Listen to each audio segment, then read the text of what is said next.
Welcome back, everybody, to another episode of No Neutral, my dues.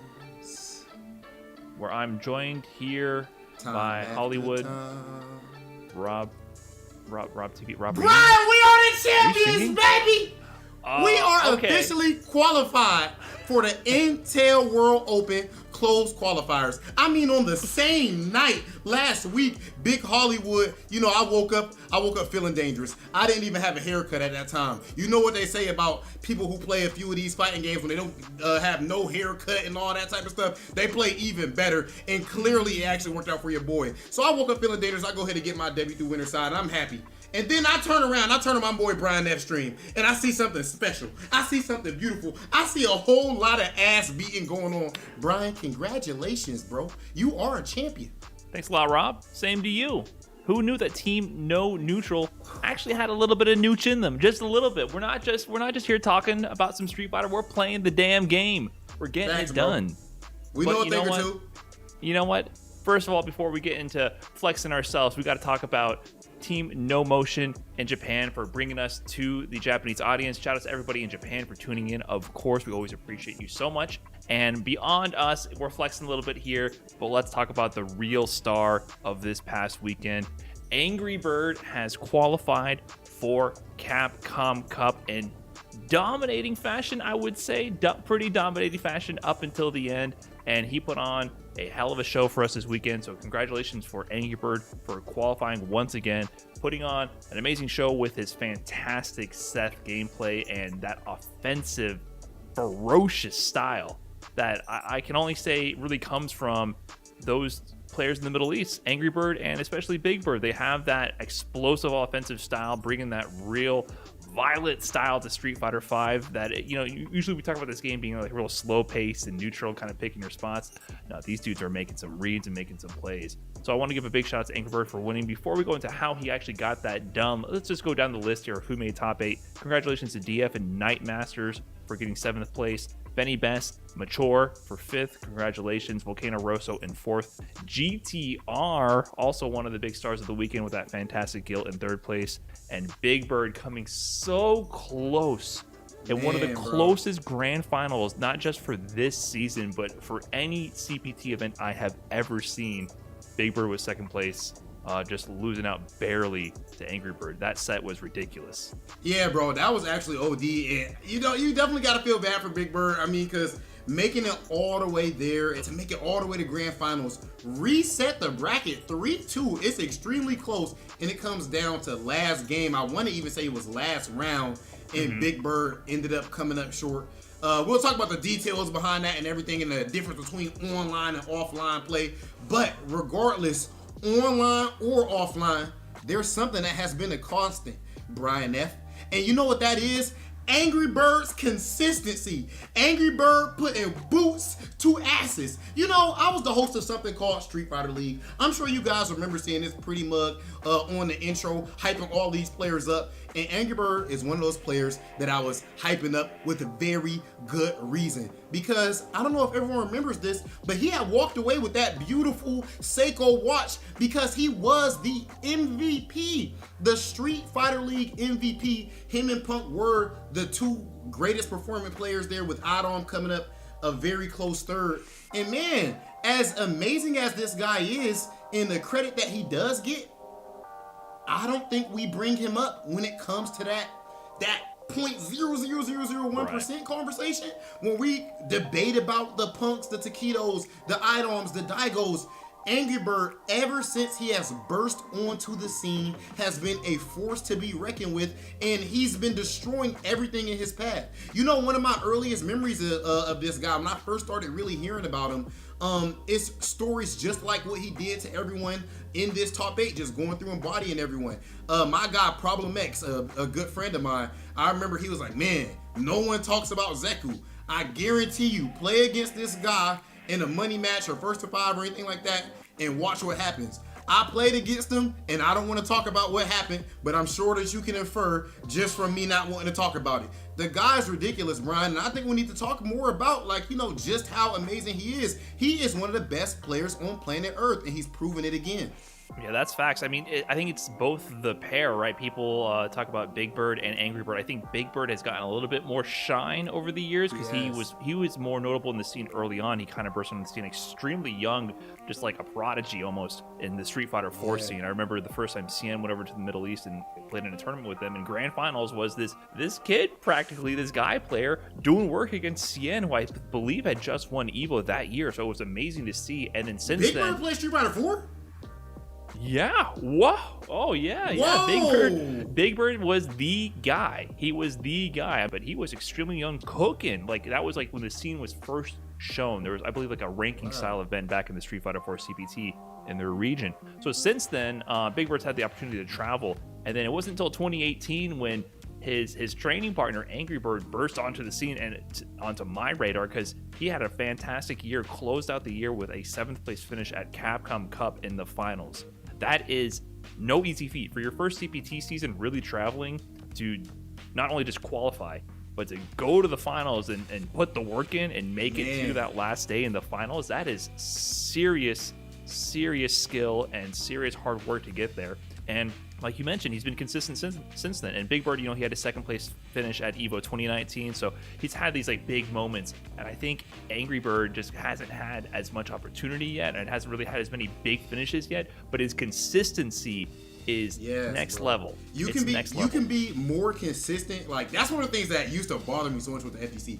Now I don't really care about people's opinions or anything like that. So I let everyone just be wrong when it comes to judging who's better than who in XYZ. It is what it is.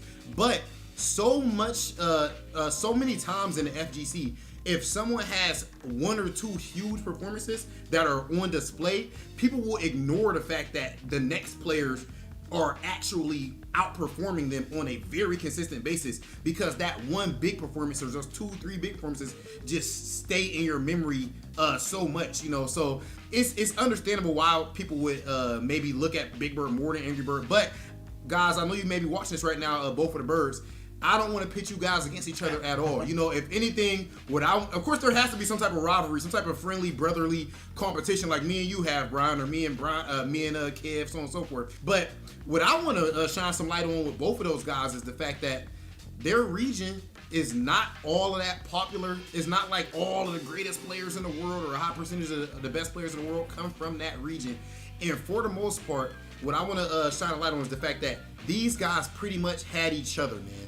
And it was to the point, I remember seeing a Born Free interview with either Big Bird or it was actually Angry Bird. And he said that the way they learned a lot of matchups is that they would each learn like all the characters in the game. They would learn how to put all the characters so that they could get all of the matchup practice, matchup knowledge with each other. And the way that they operate sounds it sounds very similar to the way like that we hear the Japanese operate.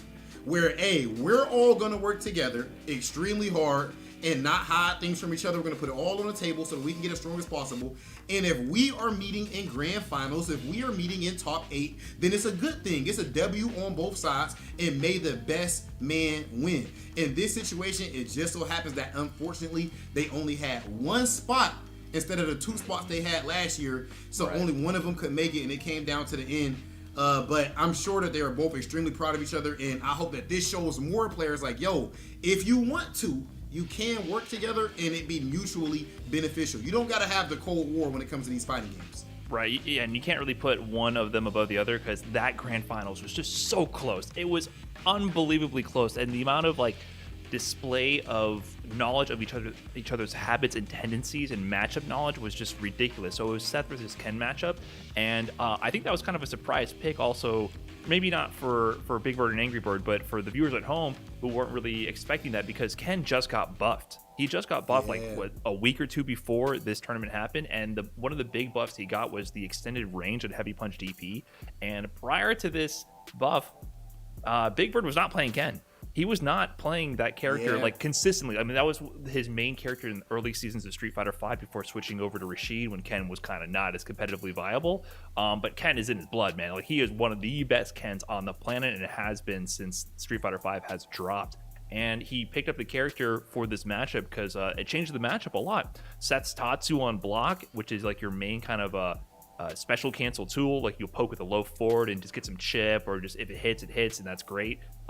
Every single time that you block the light Tatsu, you get a DP punish guaranteed every single time, which in turn forces Angry Bird to be very consistent with the confirms, because Seth can confirm from the crouching medium kick or the Tara combo into the Tatsu. It is confirmable, but because of that extra layer of pressure, he has to play that much more on point, because that one DP is knockdown to the run up to the Oki to maybe the back throw to the corner. Like, that momentum shift is huge from getting a knockdown on a previously free pressure tool.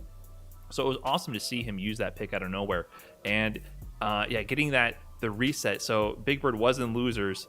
With the upset was like the GTR beating Big Bird would be the upset of the evening. But we expected Angry Bird and Big Bird to be as close as possible. Getting the reset 3-2, and then Big Bird was down 0-2 in the last set. And then he brought it all the way back to the final round. That's a warrior. For both players, the mental fortitude in that situation to keep it together, for Big Bird to fight through being down 2-0 to bring to the final round, and for Angry Bird to not crack at the end, it was just... I couldn't have asked for a better grand finals. I don't know what you want me to say. But then, that last interaction, I think, was what, like, the straw that broke the camel's back. That was the turning point, it felt like, that was in the last game. He would have won, basically, if that confirm landed. And then, Angry Bird, you know what they say... I learned this one from you, Rob. We take those. I mean, he saw that. We take those. He saw that, and then he ran that momentum to the final round to close it out. And I mean, just an amazing set between these two players. Yeah, bro, 100%. It was definitely a phenomenal set. But in tomorrow's episode, we will talk about the idea of possibly switching your strategy online versus offline and everything like that. But before we get into any of that, bro. Right now, you know that we are talking before the top 16 of EU West. And there is a term that people like to throw out. I want to say that Punk or Adam started it. Maybe Punk, just thinking about their personality types. But that term is free you. Oof. Very disrespectful. And Brian, that's a question right there, man, that a lot of people have asked, especially after all of the back and forth, the bickering. Is EU actually free? And I Brian, don't understand. Look, you want to start this one off, or you want me to do it? What you want to do? Listen, you're digging your own grave here. So if you want to keep digging, go right ahead, my man. Okay, now listen. Because I know the EU homies watch this right now. I know Logan has already got his protein powder on his fingers, getting the residue all over his Android keyboard right now, bro. But EU is not free, but compared to us, they are kind of discounted. Okay, they might be marked down like 20%, 15, 20%, and if it's like Black Friday, they might be 50% off. You know what I'm saying? I'm not gonna lie to you, Brian. It is what it is. They're not free. They're very, very good. But I think we very, very, very, very, very, very, very goddamn good. And when I say we, I know some people gonna be like, just like, by the way, anything that I say here, I know Punk has said that I'm not American and all this stuff like that. I can't mock Punk's voice as good as like Yikes can. So this conversation for me completely doesn't even have Punk in it. I ain't even talking about Punk, so he is not included in my point here. I'm talking about just Adam and all the rest of us. And notice that I said us, all right? So, hey, they're not free. They're amazing. Amazing scene. A lot of homies over there, a whole lot of skill. But Free You came from an American. And, I think that we really are nicer. Just like Adam has said, bro. And I put money on that myself. If my see me at a major see me. I don't know where this came from. The American hubris it's remarkable. I mean, I gotta say, I respect that American mentality. It's just a beautiful thing to observe, because it stands in the face of all logic. Because, let me ask you a question here, Rob. Okay. How many EVO championships does Europe have in the modern Street Fighter era? 2. How many EVO champions does America have in the modern Street Fighter era? You don't got to count much. I think our only second place is not even an American at this point. He's a former American. We don't have an EVO championship, Brian. We got none. Listen, I mean, I can keep going, but I mean, I feel like it ends there. We haven't won an EVO, and Europe has won 2.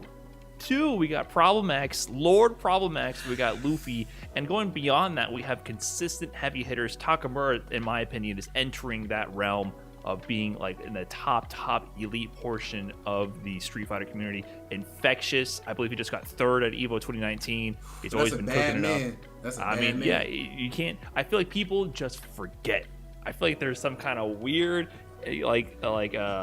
insomnia. What is it? Amnesia going on here. Whenever people talk about Europe, there's some kind of weird temporary amnesia where they just cannot remember the massive amount of talent that's there. You can't deny it, man. Okay, Brian, let me ask you a question. How many Capcom Cup champions does EU have? 0. How many Capcom Cup champions does America have? 1 plus the runner-up. I thought we had 2. What are you talking about? Are you forgetting Knuckle Dudang? Oh, I'm forgetting Knuckle Dudang.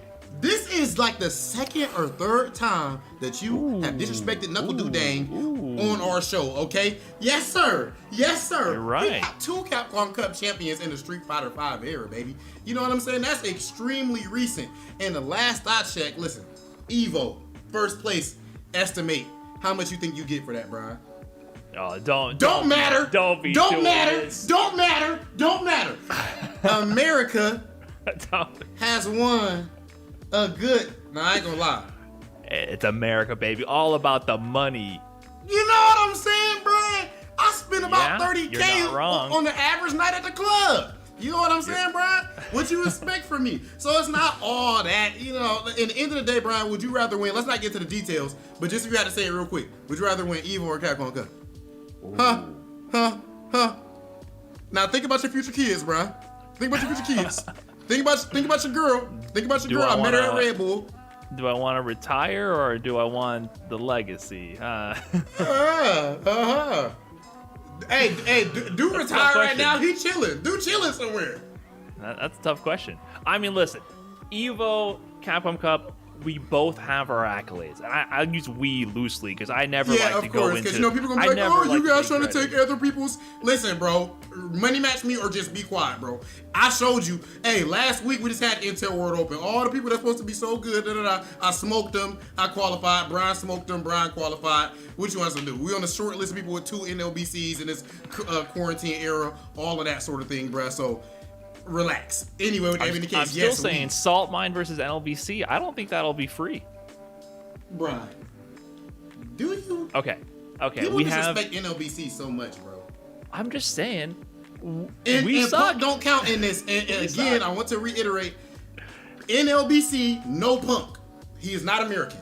He's as Punk and IDOM make us look more free than Salt Mine League. You can't look. Punk and the Punk said he did not want to be in these combos, bro.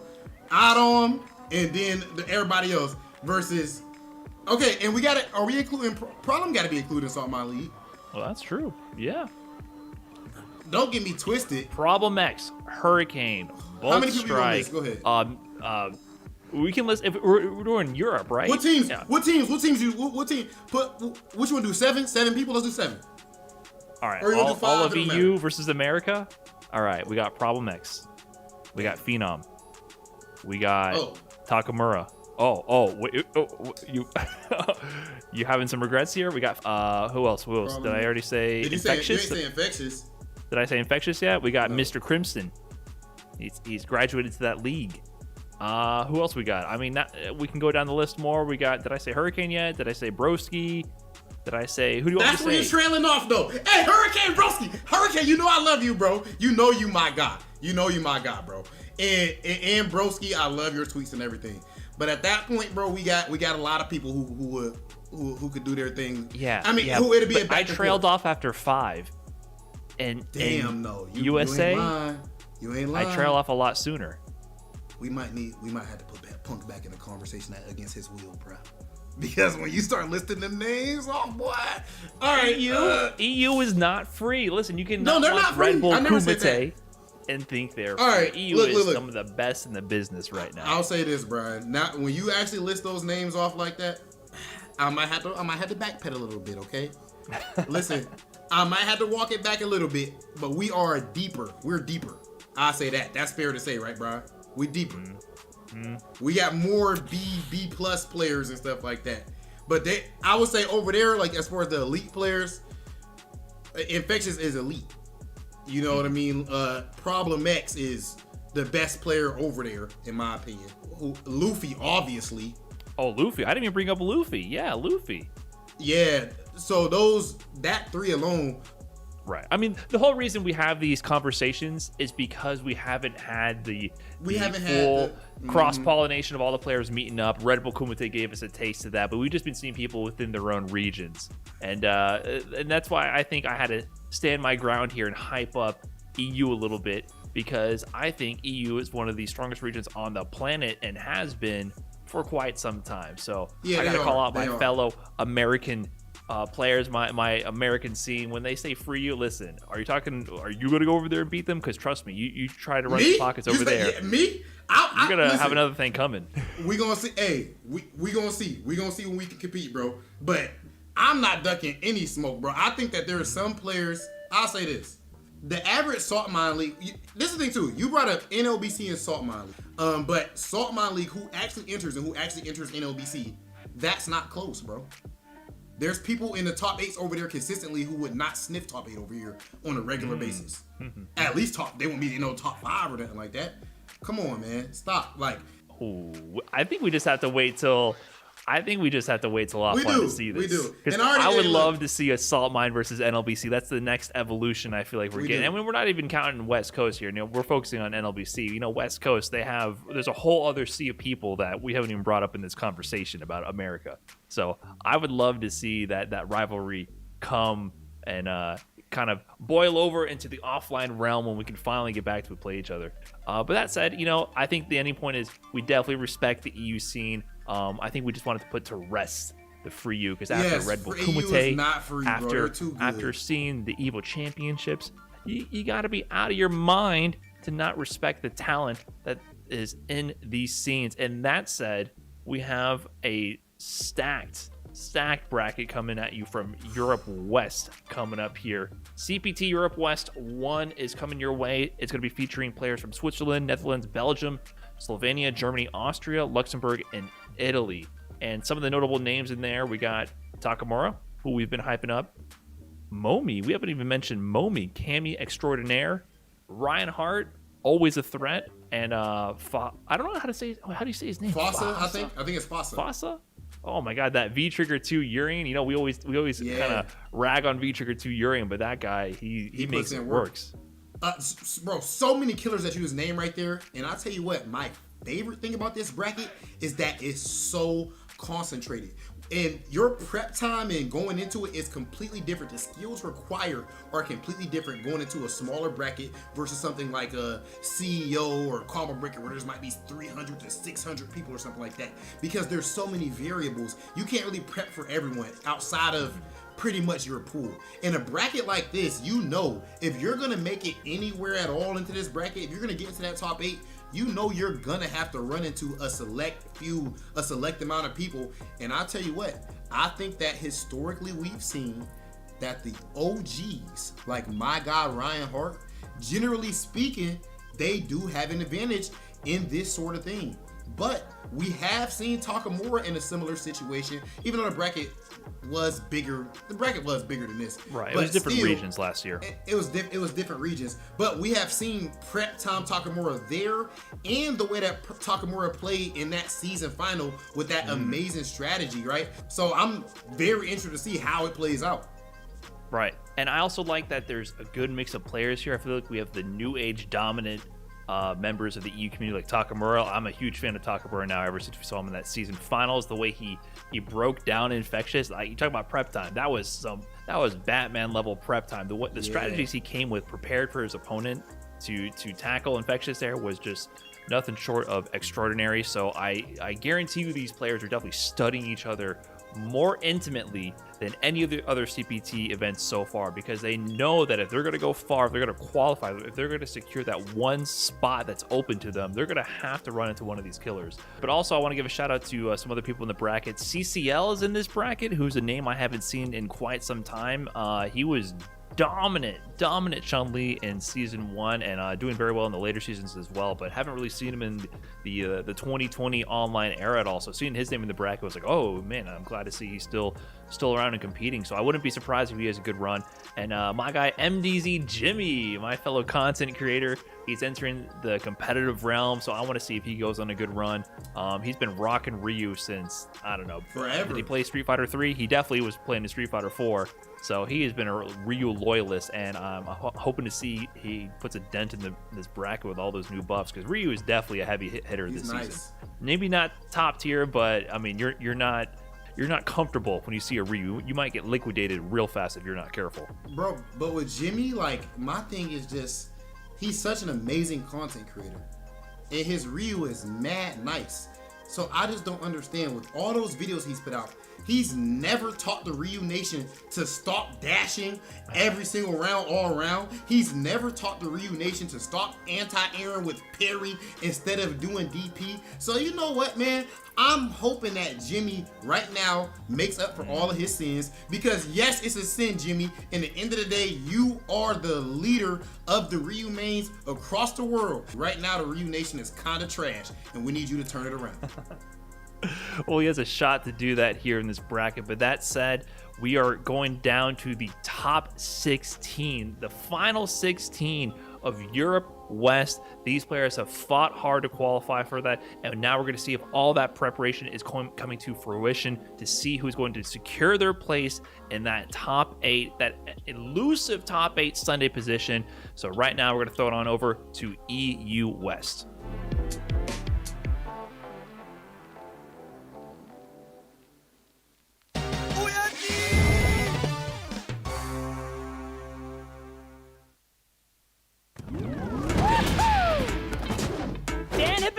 Back after the ultimate improvement. Father! Psycho! What's up? What's up?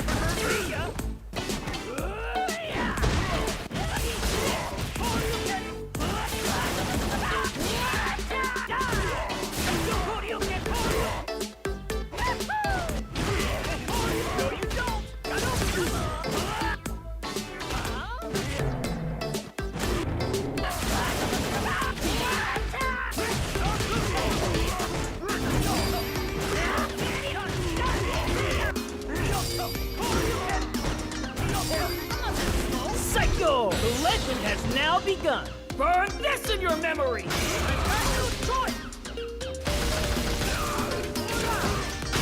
got no choice! Knock you out!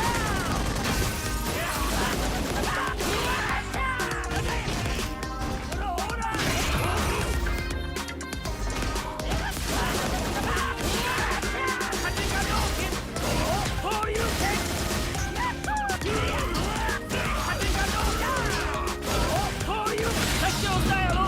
Dun dun dun dun dun dun dun dun dun!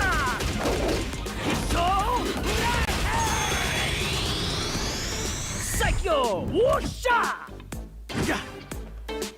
To honor Father, Big Bro will do his best.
going to be even more ridiculous.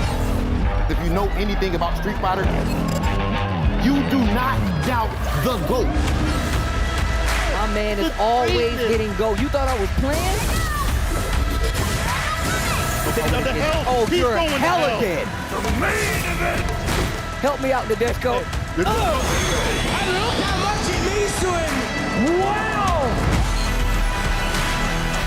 Not over! It's not over! Are you serious?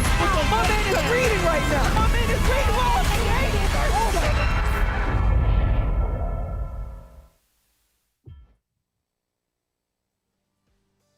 All right.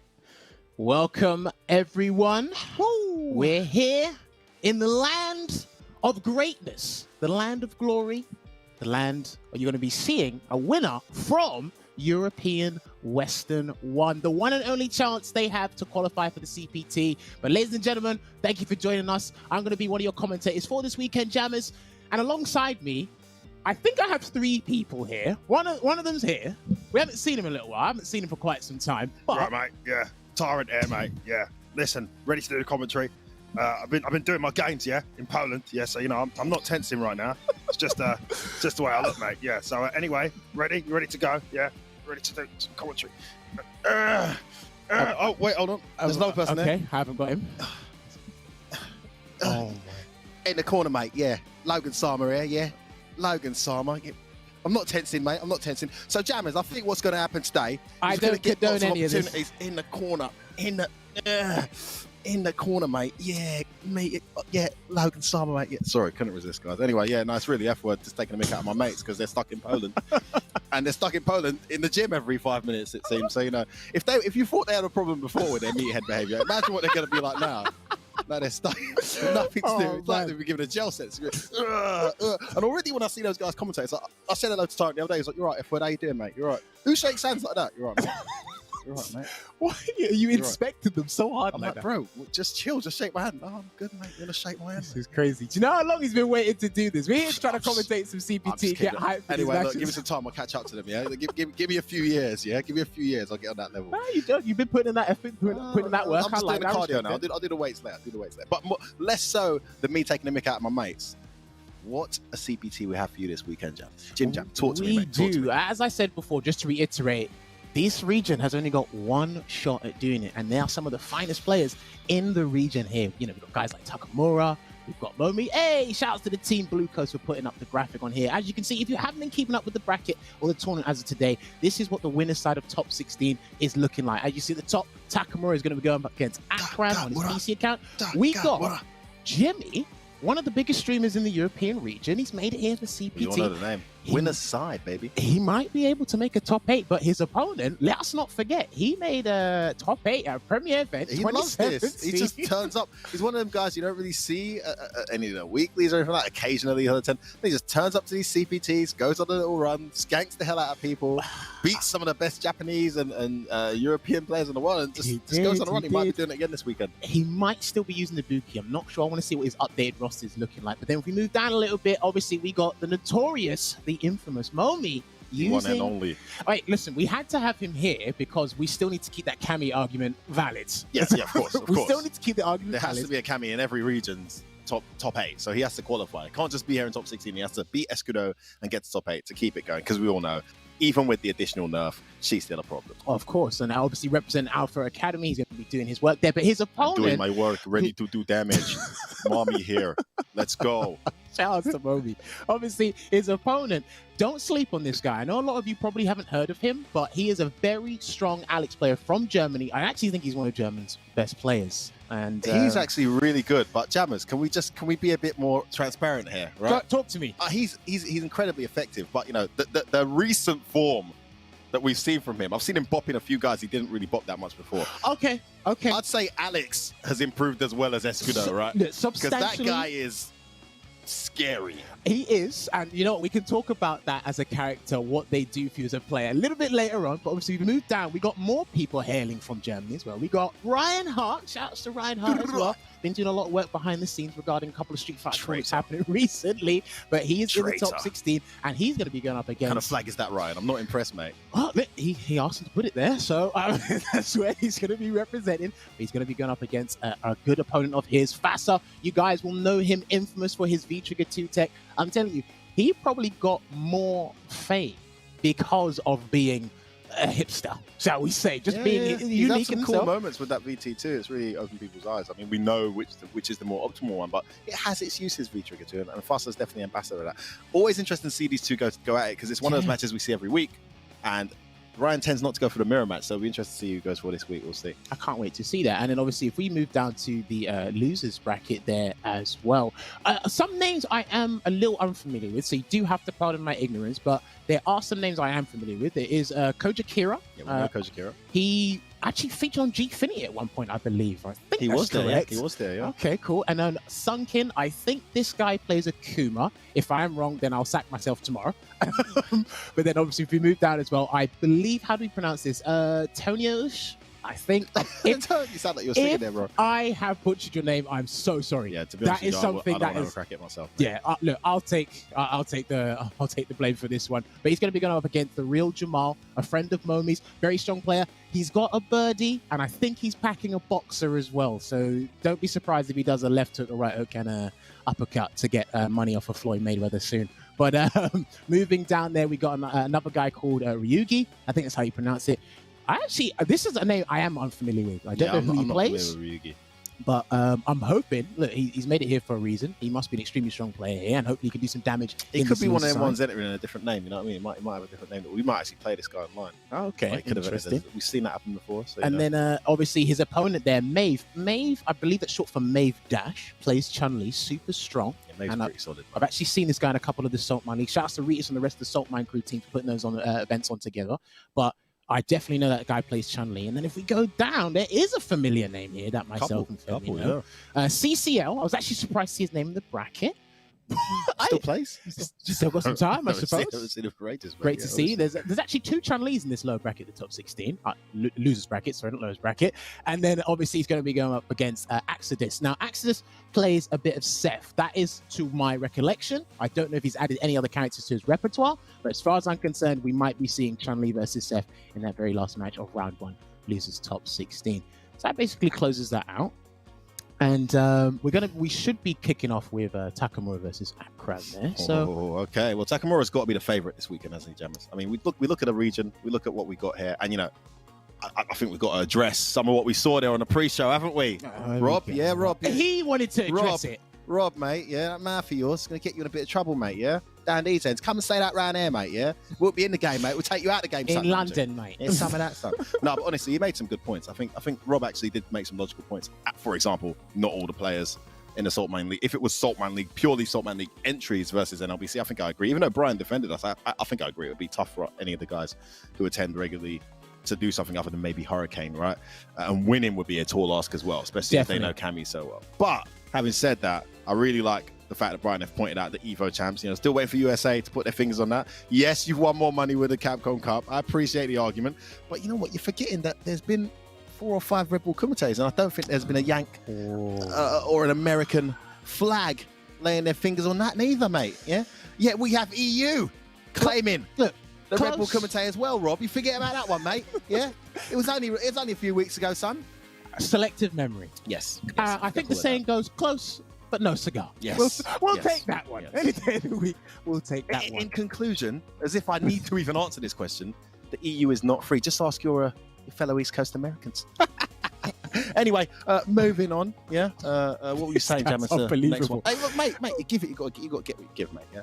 You start it, we finish it. Yeah. That's it. That's how it works around here, mate. It's British flag. You know? Friendly banter. But yeah, sorry. Go back to Takamura going up against Akram. So, like Femi said, to regurgitate, Takamura is heavily one of the favorites, and I feel when it comes to moments and situations like this, I'm like, keep an eye on Takamura because that guy is he's concocting something once again to bring it out in tournament where it most matters. He might not even show you the new tech today. If he can cement his place in top 8, he might be bringing out the dirty stuff with the Kuma tomorrow, because I like to call it Takamura special. Yep. Where he knocks you down in V-Trigger 1, then he backdashes air fireballs, does the EX demon flip and cross you up, and that baits reverses as well. So he might be bringing out something even more deadly than every that. time I watch this guy play in a major, because he tends to save the tech for the majors. In like a major, something like this where something's on the line, he'll pull out something ridiculous. Like he had that situation in the corner at Red Bull Kumite, I think it was against Bonchan, where he did the jump back instant air fireball in V-Trigger for the throw. And then, like, come on, man. He read the throw, did the Tiger Knee jump air fireball, got the hit, and then actually landed and the jab connected. Like, just tech like that. He's going to come out with a new thing every time you see him. And one thing I really rate about this kid is he rises to the occasion. Sometimes the occasion gets the better of the up-and-comers, but this guy, when it comes to these events, I could be jinxing him right now. We'll see, but he tends to perform when it matters the most. Of course, and obviously his opponent, Akram, I don't know if he's been as active as, say, Takamura, some of the other notable players in the European region. But I haven't seen him. Yeah, last time I checked, he was playing a bit of Colleen. Then on the odd occasion, I've seen him play Lucia, training with Will Tupac as well. Maybe he might bring out the Lucy here. Don't recommend it. Only want to say with the Colleen pick. Maybe he's got another character under his belt. But nevertheless, it is great to see him here, still pressing buttons, because, again, there was one season, I think maybe season 2, season 3, he was quite active in the European ranking events and the premiers. So I want to see how this first set goes between these two. And obviously, just to let you guys know as well, Takamura, you will be seeing him in the Inter World Open closed qualifiers. He did qualify alongside Veggie. Shout outs to Veggie putting in that work. Only took you 3 tries, but putting in that work. Counts, man, it counts. That's all that matters, right? That's all that matters. That's all it is. And again, there's tons of Street Fighter action going on. The moment June started, it was just like, yo, this event's coming out. That event's coming out. Back, week after week, guys, you are going to be spoiled kicking it off with EU West, but loads more to come after this, both in the CPT and outside, as Jammers has pointed out. But this first game, I mean, will we be surprised? Because you say one of the favorites, but I think for me, this is the clear favorite to win the event is Takamura when you're looking at recent form. Yeah, it's like, it's depending on his bracket run to like the winners final or something, like you can kind of determine his path all the way through, because look what happened last year when he's going up against Hurricane in the grand final as well. It's like, again, felt comfortable. Those are players he plays against on a regular basis, so I feel the same thing will happen. Well, there's no one he can't beat in Europe. He can beat everyone, right? Yeah. We saw in the Capcom Cup finals in the exhibition against Infectious as well. I think a lot of people were looking for Infectious to win that, but Takamura, man, he comes out, he performs when it matters the most, and he got that win too. Do you know what? A vital piece of information I did forget. I don't know if he's going to bring out his former character, because he has been dabbling with the newly buffed. He was doing it at Red Bull Kumite. So we had the pleasure of playing with the guy in London when he was here, and he was practicing his Ken a lot. Even though he didn't whip out in tournament, he was practicing a lot. And he said it's not ready yet, but it's there. And it'll be interesting to see how his Ken has been impacted by this time with Akuma, because he was quite a reckless Ken before with a lot of creativity. But now he's had that Akuma time and that glass cannon kind of, you can't be as reckless with Akuma. How's that going to impact his Ken play? I think it will make it stronger. So we'll see. But I mean, for now, I expect to see Akuma, but maybe later down the tournament, we might see a surprise. We'll see how it goes. We are just getting the player quotes ready for you guys. You guys can see, because I'm actually curious as to know what some of these players have to say. Hey, brilliant. There we go on the screen. Thank you very much. Akram and I know each other very well. It will be an interesting match. Why is that such a company answer from Takamura? I just feel it's like, I've seen these player quotes a little bit now, and it's always going to be, I'll do my best. It's going to be an interesting match. And you can tell by the look on his face, he's like, I've got another setup just for Colleen and just for Akram. Just put down the win quotes. No harm done. No one's he's not that. He's a very humble guy. You know? I love it. Even the interviews, he speaks good enough English to do like a little interview now, but he doesn't want to do the interviews. He doesn't want to gloat. He just, he lets the game in, the play, and do the talking. That's always been his character. So I respect it. I respect it. Hopefully, at some point, we can draw some bants out of him. Somebody do it. Look, if there's anyone who can do it, I reckon it'll be you. I reckon it'll be you that can draw it out of him. But then, can we see Akram's quote here? I want to see what Akram has to say, because a lot of these players don't get the spotlight. But Taka is one of the strongest in EU. Correct. It'll be tough, but I know him well, so it should be a good match. So, all right, cool. Showing respect to each other. I like that. I think one thing I've noticed with Europe over other regions is when they state they know someone so well, because there's a difference between your casual weekly, your casual battle lounge, and a CPT. One's been in the CPT under those tense conditions. Yeah, that's true. And the other one has probably not as been in recent times. No? So just for me personally, I couldn't go, you know what? I played F-Word time and time again. I'm comfortable with F-Word on the day of the CPT. Because look, you and I both know SF5 is you're only as good as you are on the day. It's true. Yeah, absolutely. Well, here we are. We're going to go into it now. And also, you got to keep in mind, Jammers, that yes, we are playing at home. And I think we've seen a lot of players able to like kind of not acknowledge and almost play free of pressure because they're at the comfort of their home and they're playing online. Almost take away the tournament and what's on the line. Just play like it's a ranked set or something, and play really well. But you'd be surprised how much pressure you can still absorb on your own. No one around you, no crowd, nothing. Playing online, it is going to be Colleen, which of course Takamura, knowing Akron so well, won't be surprised by that. I'm pretty sure he might have got some games in with Kawano out with the Red Bull Cupid say. So I think it's a matchup that he'll do some work in, especially if he's got the prep time to do it. He looks like one of those players to me. Akram got a lot to say, and if he does beat Takamura here, because these are first to twos, I'm going to consider this an upset. If you're looking at the audience at large, they might consider this an upset. Definitely, it would be an upset when you look at the form that we've had from Takamura. So both of these characters did get toned down from the start of this season, but Akuma got it much harder than Colleen did. When you watch the guys that were like Nephew and Kawano playing this character, you think there is no problem with Colleen, but there's some problems, but we'll see if Takamura can exploit them. Ooh. Yeah, trying to catch that fireball and start up, or catch the hands with that roundhouse. Oh, nice tiny little delay there to catch him pressing the button, maybe tech the throw. Great situation for Takamura. Yeah, confirm on that crash medium though. Keeps her alive. Be very careful there. Nice confirm this time. Yeah, just forcing it. I love that stuff. And this is the thing I noticed. When you're playing Akuma at the highest level, all you're going to see is just the buttons. The stand medium kick, the crouch medium kick. They're not going to cancel into the fireball. They're not going to do anything unnecessary. They're looking for that confirm. And that's exactly what Takamura did to close out that round. Damn, it's done. Okay, back dashes that throw. That is -4. I don't think Colleen's crouch jab can catch that. I think she can punish that from there. Let's see. That was very close. Oh, walks in and blocks. Lovely stick control there from Takamura. Gets the extension too here. Terrible situation for Colleen. Catches him low. Not looking good. One throw will do it. Good tech. Good break as well. Nice activation. Gets a fierce there on the counter hit. Oh, he got hit. What he pressed? He tried backdash. Made it V-shift. Something happened. Something came out. Goes to reset. Good V-shift. Oh, could have punished. It's a cross counter though. You know what? That was so He's going unfortunate. to activate with V-skill now, isn't he? Why not? Oh, he didn't get a chance. The meat he connects. That was really unfortunate there for Akram because he wanted to go for the left-right 50-50. Takamura was anticipating that, went for the V-shift, but because Akram went for the Brinical target combo, crouching light kick into crouch fierce, your V-shift, when it's successful, counts as a hit. So therefore, the hard punch came out. Takamura was able to whip punish. So good yeah, and it's not confirmable. It's a great V-shift from Takamura because that 50-50 scenario, in order to get the hit in that particular slide underneath, she has to commit to the target combo. She can't see the light kick hit and then go into the counter into the target combo fierce. So that was a guaranteed outcome for Takamura. Good choice. One thing I've noticed as well during that first game, and he's actually done it in the second game here as well, Akram's resorting to using standing hard kick in the neutral. Interesting choice. Probably to kind of make up for the back hard kick nerfs because it doesn't hit crouches right at the tip. Disgusting. Yeah, That side switch. Love it. that's that new thing they're doing now. Sacrificing damage, but I'll take Checks that. the dash. Takamura seems to be getting stronger as the set goes on. Terrible choice there. I think he thought a fireball was coming. It didn't come. Meatiest fireballs plus don't try and stand throw me stun. And Takamura just letting loose now.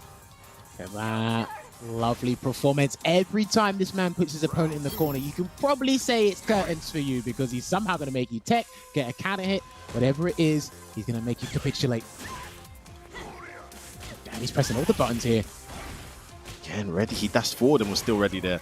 Tried a little delayed dive. Oh my days. The back heavy there. Catches a button. With punish. No throw yet. It's a masterclass right now.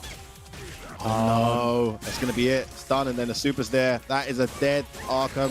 Very Akram, very impressive play there from Takamura. Damn, you do not want to lose like that. You get your activation on here, and then that is actually, I think the frame advantage is very tight on that. I know there's an input buffer window, but in the conditions we're playing in, some of those links are tight. So if you're going to commit to it, you got to do it. And that's what Akram did, and it got blocked. Full punish there from Takamura. Yeah, the stun bar was very high. It was a suicidal drop, unfortunately. Takamura just looked stronger and stronger as that went on. He got more comfortable, started getting into his feel of things. I'd like to think if that went longer, it would have just got worse for Akram. So unfortunately for him, just not enough now. We can go home to the drawing board. Of course, a newer character for him. Historically, we know he's played Laura and others. So maybe a bit of time before that Colleen's up to speed with this level. Yeah, for sure. And I mean, that was a very unfortunate there. But he's not out of the tournament yet, just in the loser's bracket. Maybe he can use his other characters more comfortable with, or he might have to resort to Colleen the whole way through. I was interested. I might have to ask him another time about using stand hard kick in neutral. That whiffs against crouches naturally anyway. So looking for that risk and to get the crush counter. Sometimes it backfired, sometimes it didn't. But again, clinical performance there from Takamura. He will be in your top 8 tomorrow. One position closer to that victory. Like I said, I'll keep repeating it all day. These men only have one chance. I do not want to be them right now. Yeah, EU West, brutal. One opportunity and that's it. But man, look at those matches we've got coming up after this one. Some juicy ones coming up. Some fan favorites to come now as well, which I'm very much looking forward to. Takamura not really feeling any kind of pressure that would maybe imply that he might whip that Ken out. We've seen a lot of Akumas like either kind of move away from him or find cover. Even though I still think he's, despite the nerfs, he's still very, very strong and can be played just as himself. Doesn't necessarily need cover. But I'm really keen to see if anyone can push him to make that change tomorrow. We'll see. We'll see. Maybe one of the players that we're going to have in the upcoming set between MDZ Jimmy and Hiroko might be able to prove that tomorrow. But I want to see what quotes these guys have to show me, because I like to read it. And if you say something silly, I might have to DM you and talk to you. But Jimmy, talk to me. Looking forward to playing Hiroko. We used to be teammates, so I'm sure the match will be great. Okay, nice and a respectful comment there from MDZ Jimmy. I like that. As long as you throw your opponent, I'm fine. Because I know Jimmy has this problem with not throwing people. So Jimmy just needs to throw his opponents a little bit more. But let's see what Hiroko has to say about that. A former teammate, as he said. Jimmy and I go way back. We joined the team tournament together in 2017, but I never faced him in tournament. This match is long overdue, and I'm looking forward to it. Okay. If I was him, I'd ruin Jimmy's day and pick Poison. Okay, listen. Okay. I know he's well known for his Ibuki, but recently online, I have seen that name, Hiroko TV, I think it is, and he's been playing Poison. I like the cover for Ibuki as well. I really like that choice of character to like complete your Ibuki main kind of like scenario, because she's got some uphill challenges that you can now cover with Poison, and Poison does pretty well in those matches. Yeah, that's a good choice. Never thought of that. So yeah, for sure. And look, it's the first of two. You test the waters. The proof's in the pudding. So it's a case where give it a go. And let's not forget, I know Jimmy is heavily known for predominant for his Ryu play, but he did try Ibuki at one point to try and counter Poison. Believe it or not. So I didn't see that. Was that against you? I think I did influence that a little bit. I think I may have had an effect on that F. I may have whooped him a bit, just here and there, to cause him to make that change. Not bragging, just saying factually. He did bang up my rose yesterday, though. Don't think I've forgotten that. It's going to be Ibuki. Okay. So going with what he's comfortable with. Interesting. Do you know what? I haven't actually seen this matchup in quite some time, so you're gonna have to walk me through. Yeah, it's an interesting one, man. I feel like Ryu can hold his own, but Ibuki definitely has the edge. Well, actually, it's a newer matchup now with Ryu's changes, and with V-Shift as well. Yeah, so for sure. Careful. He's gone for the V-Skill 2, which I like. Sorry, V-Skill 1. It's interesting as well. Yeah, he's stuck with Fuma Shuriken. That's going to be interesting. I want to see how he's going to use that in this matchup. Definitely the better choice against Ryu there with those fireballs as well. Nice backdash there. He was trying to catch him on that angle where you can jump in almost for free, but he backdashed into an anti-air position. That V-skill causing some mileage so far. Almost has the V-trigger. Of course, jumps in. Yeah, no anti. Obviously, Jimmy is very good at cross cuts and regular anti-airs in general, but Ibuki will throw you off because she can delay her jump up, or her landing, sorry. He hesitated because he thought it was going to be a jump kunai. Nice. It's a dash here in the corner. Bad situation here. Tries to jump out, and MDZ Jimmy's so good at that, and he gets the fireball of the stand medium. I don't think Hiroko realized he was close enough to link that after that DP. Tried to maybe hold up back or something. Didn't work out. Yo, EX bar for EX bar, eye for an eye. Lovely. I think he just wanted to put him in the corner. Interesting choice. Loses the Oki, of course. I like that Jimmy's actually abusing EX Fireball. That does kind of Ryu's hurt box back. Oh, he reads it! Lovely. Probably went for a delayed throw tech, but either way, it catches the V-shift too. Horrible situation for Hiroko. The matches have been rapid. Okay, this is what Hiroko does well. Very good at just robbing people. To the corner we go. Oh! What? I think he's punish. anticipating a fireball, surely. Punish as well, just a raw sweep.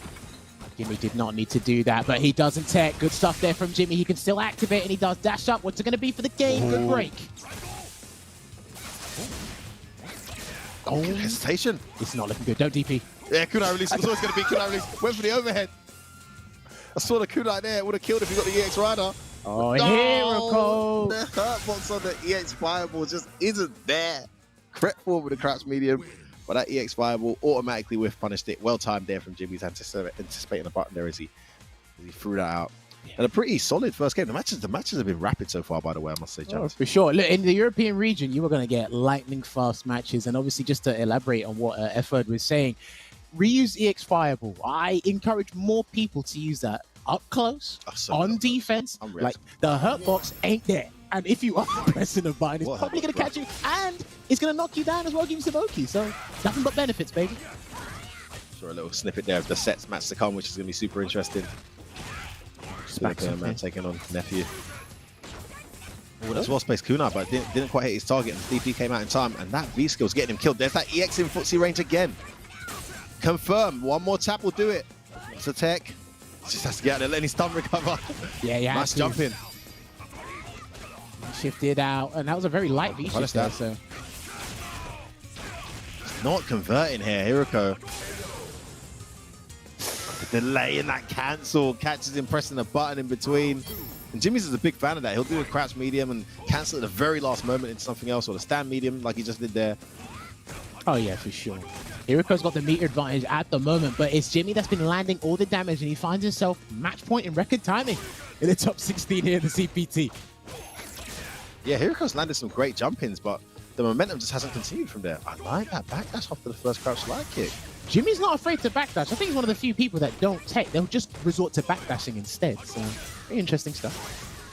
Hiroko's getting hit a lot from Wake Up. He's not had the right answers on defense. That was supposed to be a DP. Just lets it go. Combo. Into some Oki here, because he are in the corner. Oh, the Kunai's got no nice jump back jab. It's not an angle you can DP from. Oh, my days. No, he runs into that. Should be it. Oh, Sure, you can. Domination, Jammers. Domination.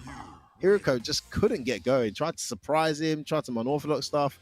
I mean, released the entire kunai stock just to get some momentum going. Side switch to the corner, but Jimmy was unfazed throughout. Very comfortable victory for him. And he books a place against Takamura on the winner's side. It's going to be interesting there. And I'm pretty sure Jimmy is buzzing from that as well. Again, like, he's a fan favorite. So too are his fans, yeah, no doubt. Putting in that work with the Ryu, and he has that familiarity with the Buki. He did try it in the past before, but yeah, I think Hiroko's biggest problem for me, as Femi said, he got stray hits here and there, but the moment he wanted to get started and build momentum, it's kind of, he was either misspaced, like miscalculation on some spacing, or the jumps were getting anti-ed, and then sometimes he just walked into a solar plexus, and then we know what Ryu damage output is like from a solar plexus. One thing I will say, as much as this is gonna rub the ego of Rob TV, despite the fact I'm not talking about Rob TV. Go for it. Is being exposed in person to the two American absolute whiz kids, Punk and Idol, and seeing their defensive choices in person in long, complex sets is something we all need to go away and study and learn from. Because one thing I will say about Hiroko, he's very, very good going forward when he gets momentum, but in that match, when your momentum going forward is not happening, it's important that as you're getting knocked down, you're getting these scenarios, you're not just taking unnecessary damage. And I feel like he was getting hit by meaty crouch light kicks on Wake Up. It wasn't even delayed. He was just getting hit by raw medium punch on Wake Up. He was just trying to do too many active things on Wake Up. Even when a guy like Infectious is active on Wake Up, he'll always put a little 2-frame block delay in there. Just some calculated decision making in your defensive choices, just to not eat unnecessary damage. Because he just, Jimmy played well, but he didn't have to be that creative once he got Hiroko down to just drain his life bar. He was just dying every time he got closer. And I mean, look, sometimes your opponent does 60% of the work for you after the first knockdown. It's just like, right, I just immediately said, oh, it's a counter hit? Right, I think I know how this whole set is actually going to pan out now. Because again, sometimes, it's usually against Akuma, Ryu, and Ken. It's like they do a string into a fireball. There's a gap, you want to press. But usually what I say, if there's a gap, you can V-shift, but then you got to mix it in. Right, and he did it a couple of times here and there, but Jimmy had some phenomenal reads, got that hard read, the stand hard kick, and like Femi said before about V-shift, if you look for a delay tech, it's probably going to catch the V-shift as well. What you can literally bait when you're fishing for V-shift, what it also covers is brilliant. It's like a minimum of 4 options. Yeah, so good. When you're looking for the V-shift, you're countering a ton of things. And it's interesting because this is the V-shift era, which I think honestly is the best version of Street Fighter V we've seen. That creativity, that thinking beyond the first and second option. For sure. Again, Jimmy just didn't have to do any of that because Hiroko was just getting killed by the meaties, unfortunately. So he's probably not been playing as much as we know he does. So he's got to get used to that new system. Add the V-shift to your game. If you're going to be pressing buttons and getting hit on Wake Up, then do a Wake Up EXDP, right? Make him think twice about meatying you. But unfortunately, it wasn't the case. But he's still in there, in the loser's bracket, can look back at that tape and try and recover from it.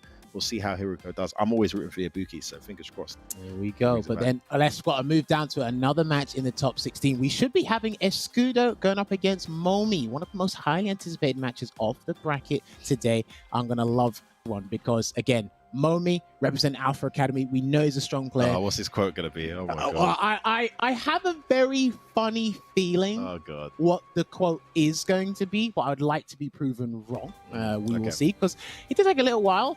And it's Okay, Escudo starting first. with All right, Escudo. cool. I think my top 16 match will be difficult because I have a strong opponent. Again, showing respect to him. Nice and honest. Again, Escudo, I've spoken to him before. Great guy. Obviously, I'm not a huge fan of Alex, but he is a great That guy. salt sounded genuine. Escudo, one of the most exciting players to watch right now in Europe, guys. I'm expecting this to be uphill for Mommy, but of course, Mommy is by far the favorite in this set. They play a fair bit as well. We've seen Mommy take him out a number of times, but Escudo, as we know with those Alex bars, ever improving. Let's see what Mommy had to say about this match. Please let me Anything be about wrong. Escudo specifically?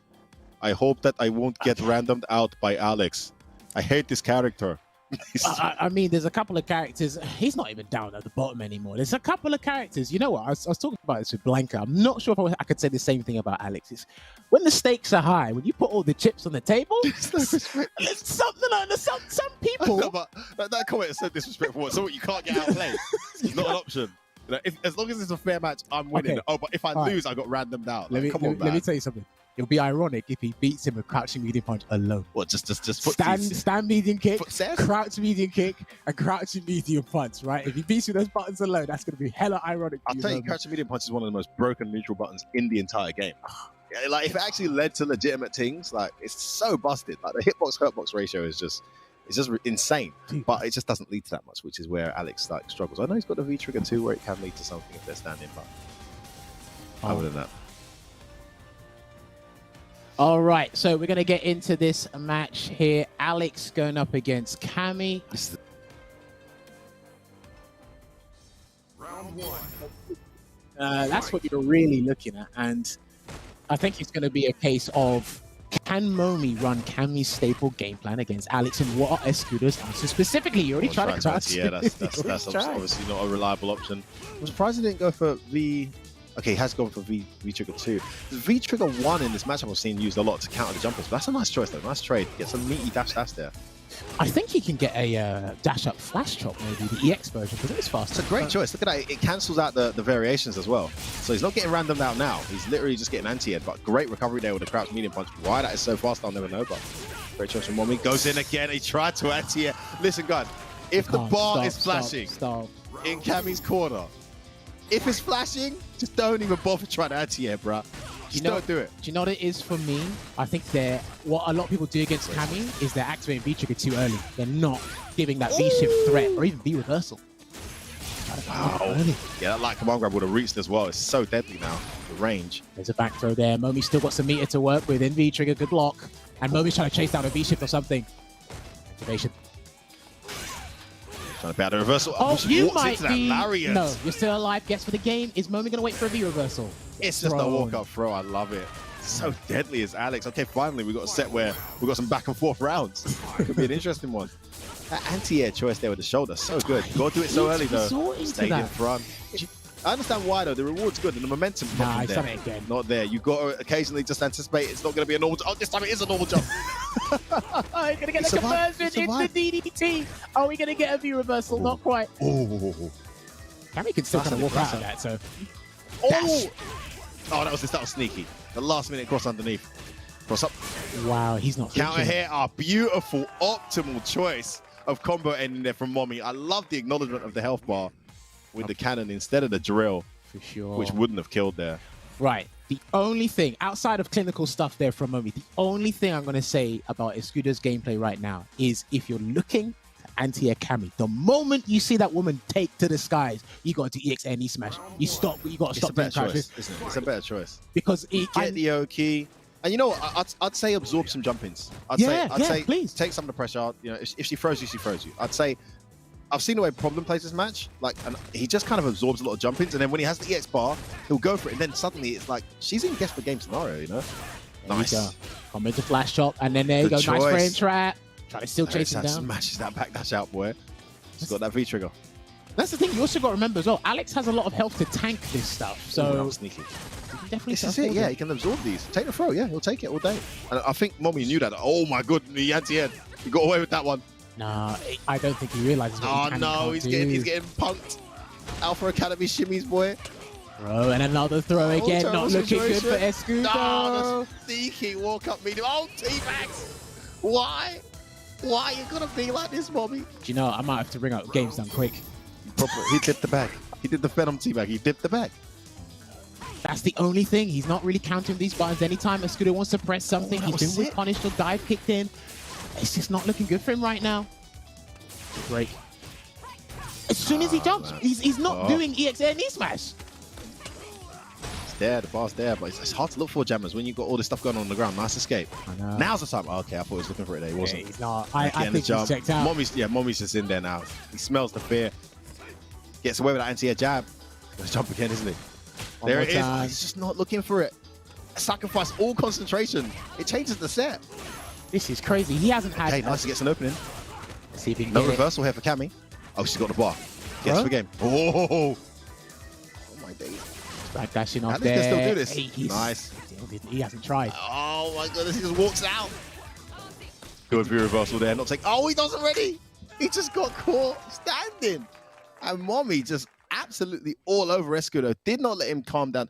Did not let him relax. Smelt the fear. Saw the jump was there for free and just abused the hell out of it. And then, I mean, how fitting to end with a hooligan as well. Just knowing he kept going for that stand jab and just stand up. Here's what you get. Tall character. Nevertheless, it's going to land a little bit faster than it would with others. But yeah, I didn't see any EX knee smashes. I didn't see not one. I feel like it got harder. I feel like once he abandoned the shoulder anti-air, I thought he was going to swap it in with something else. Just on occasion, like we said, like it's a case of risk versus reward, right? Take the jumpings, because the trade, if you're wrong, is the Oki or the damage. It's not really worth it, right? But when you have the bar and you got that reliable anti-air for like 90% of her jump angles, I like that choice that you mentioned, Sam. I would have liked to see him kind of like strategically apply it. Yeah. But unfortunately, it went that opposite direction. He got rid of the shoulder, and then he just said, "Well, I'm just not going to anti-air at all."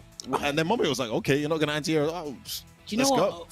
For me, it's like outside of those mistakes we spotted on defense, I think when he did get a chance to activate V-Trigger and get going, he actually wasn't sure what Momo was going to do. Like, it was guaranteed Oki situations off the sleeper hole, off of the DDT, and he's like, I'm just not sure what this guy's going to do. Momo's walking out, backdashing, and again, abusing, rinsing those dive kicks in there, and again, he wasn't successful. You're right. He did land a lot of, and credit to Mommy, he just made the right reads as well. There was a lot of opportunities where he got the V-Trigger 2 activated, and in those scenarios, Alex can kill you, right? He's got the first few hits. He's down to the DDT. He's right in your face. But Mori made the right reads. He blocked when he needed to block. He jumped out and backdashed when he needed to. I'll tell you what, there was no meaty command grab. I think you got to show that you're willing to do that in that scenario for the opponent to at least have some fear. He didn't do that, but you know, it's all well and good looking back now. Well, look, he stated that he didn't want to get random out by Alex, and look, he held true to his quote, because sometimes to get random out by a character, you just got more than. Because I remember Big Bird told me about this with Rashid. It's like, look, well, if I can run my staple game plan and you can't really deal with that, then I haven't really got much to worry about. I know Alex is a tank and he's a heavy hitter, one of the heaviest hitters in Street Fighter 5 right now, but he looked incredibly comfortable for Momi there. So good stuff. Advances through to the top 8 tomorrow. Winner's side looking good. Obviously, we're going to be waiting for his opponent, but that's going to be coming after a break, I believe, because it was 3 matches, then a break. So let us know how you guys are feeling about today, because we still have plenty more matches to come, but do not go anywhere. We'll be back with you shortly after this break.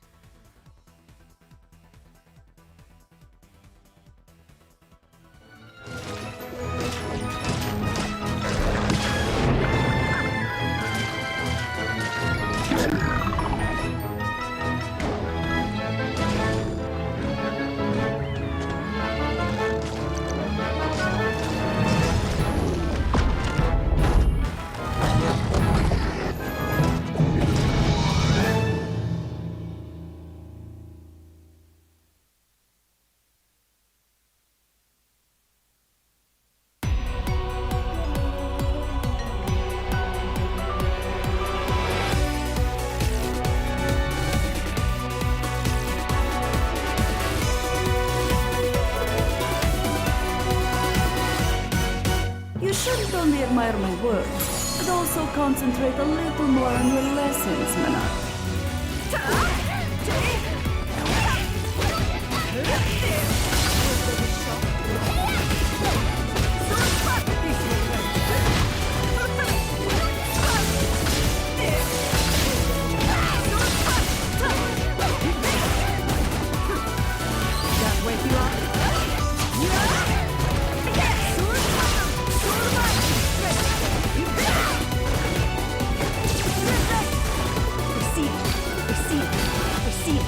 Let the spirit guide you.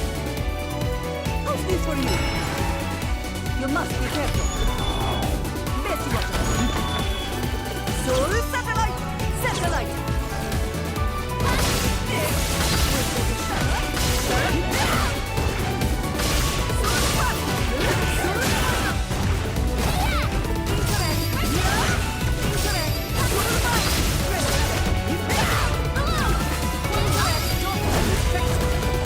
What's the meaning of fate? You shall know.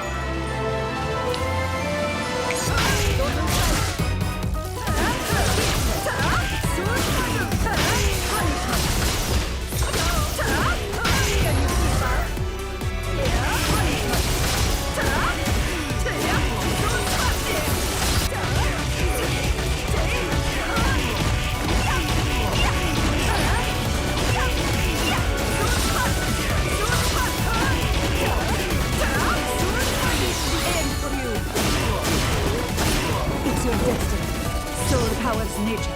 Fate or a fault! You should try to learn to use your power a little better.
Welcome back, guys. It is the EU West tournament, and we have got some fantastic matches to continue through.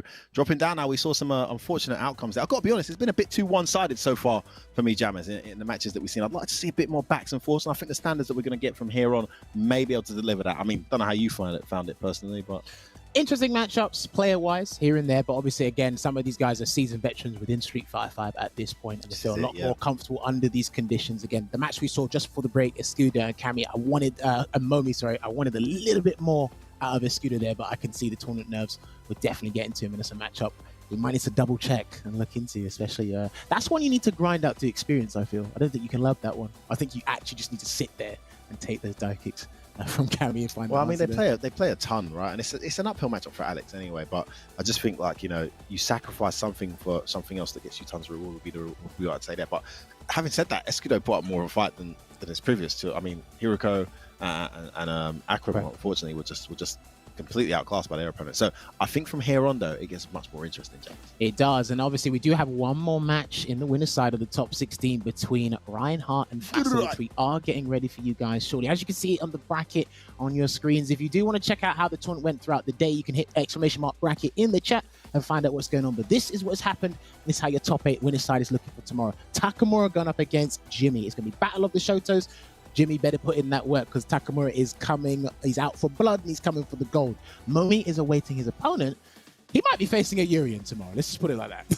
It could be a Urian or Ryan. Very likely. If Ryan does win, he might whip out with Sagat. Who knows? I mean, he's played that matchup quite well now. And the thing is, Ryan is one of the guys who really took advantage of the offline kind of physical presence that we had with Takedo and Bonchan. Also, he was translating for them because Ryan's fluent in Japanese, which allowed him to arrange. Every time he arranged a bunch of sets for everyone, so he got like Problems Play, he got, you know, just the power. You got some for me. He got some for you.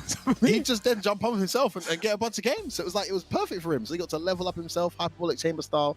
So, you know, I'm expecting to see, even though he's not been as practiced since, you learn so much from playing at that level for a week, man. You know, so I'm expecting to see a stronger Reinhardt here as he goes up against Fassa. But Fassa, as I said, when it comes to those locals, when it comes to the Saltman League, so consistent. And yeah, we've seen him beat Ryan before. We'll see how this one goes as well. Yeah, Fassa was actually one of the players that, again, before Saltmine like erupted over the lockdown period, it's like Fassa was one of the locals and one of the usual guys that would show up and play there as well. And as things grew and got better, obviously his strength, he went from strength to strength, got a little bit better. Then we all started looking at V-Trigger 2, Urian, him. And again, he used a lot of Urian's unique normals, especially with the Coral Kick.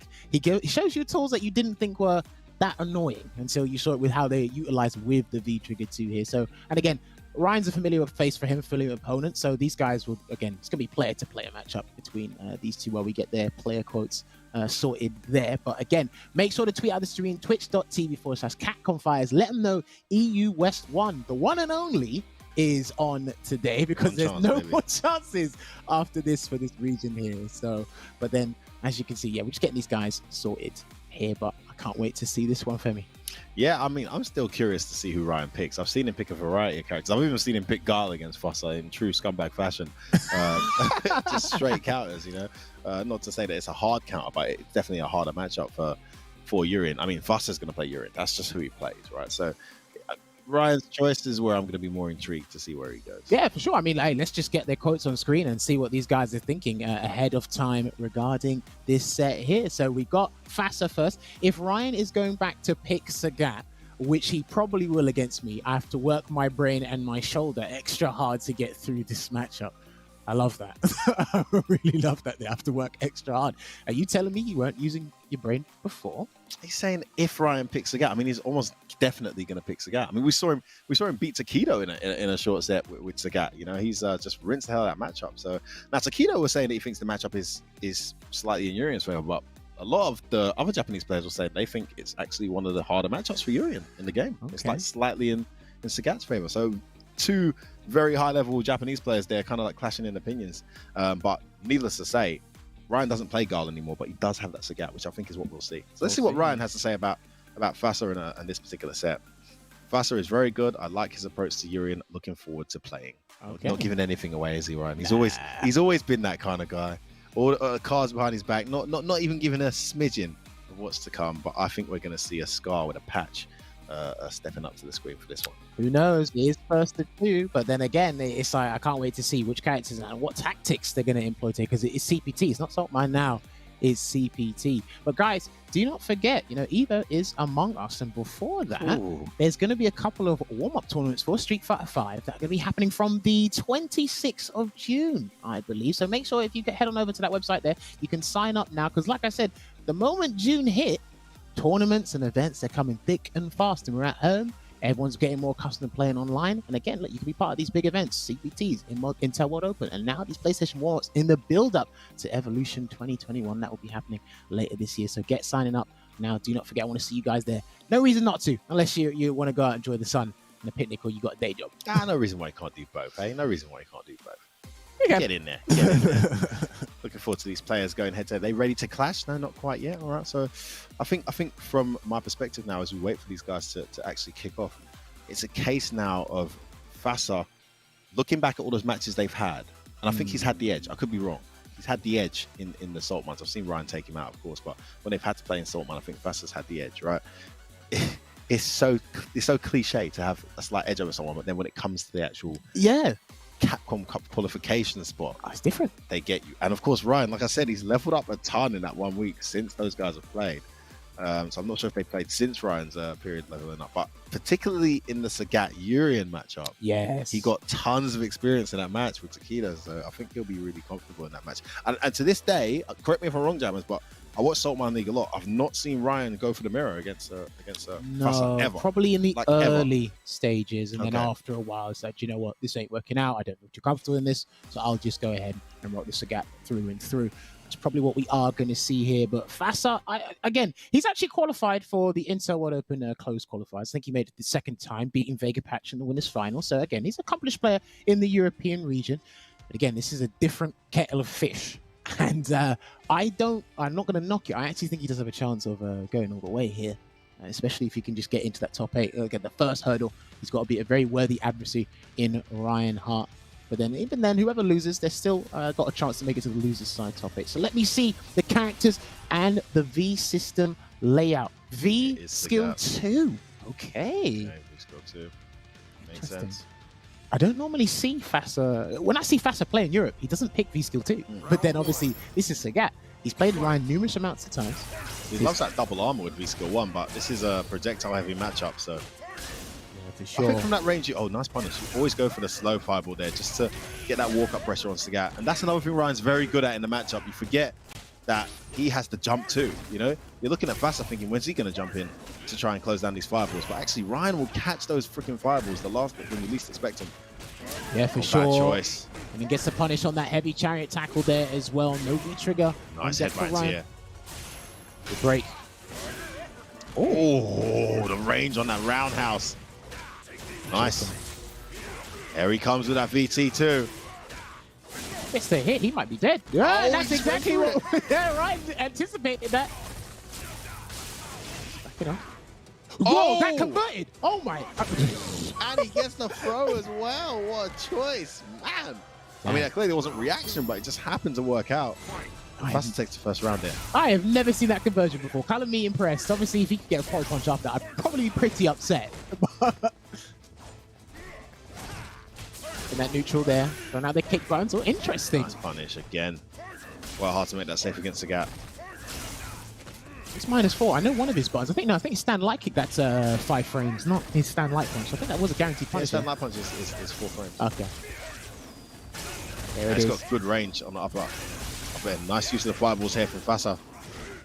He's at a life deficit at the moment, Femi, and he hasn't even got Indignant Thunder charged up, so he's going to have to rely on Tyrant pressure. Look how quickly he got that V-trigger up there. Those fireballs. And of course taking damage. Nice confirm. Great range on that roundhouse. Oh, the option select counter hit. This is big for Fassa. Gets a grab, one more for the stun, and there it is. Does it. There you go. Fassa, after a very uphill first round, managed to clutch that round out. Got some fortunate scenarios there with a knee drop linking into the fireball, which was quite a cool moment.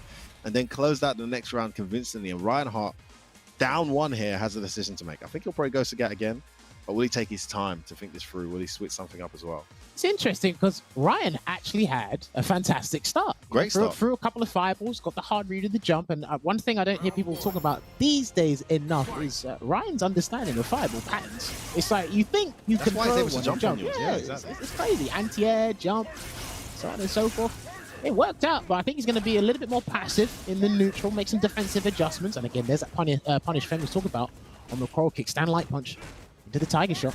Yeah, it looks like the hurt box is slightly more extended on the upper end, which allows that stand jab to just be a deadly weapon to punish these -4 buttons. This is it. When you see Urine at the deficit in the fireball war and the life lead, you can see how much of a struggle it can be. That's why he has to resort to chariot tackles to make the approach. Okay. Oh, confirm again. He stands at a range where it looks Ryan feels safe throwing a fireball. Oh, what a punish.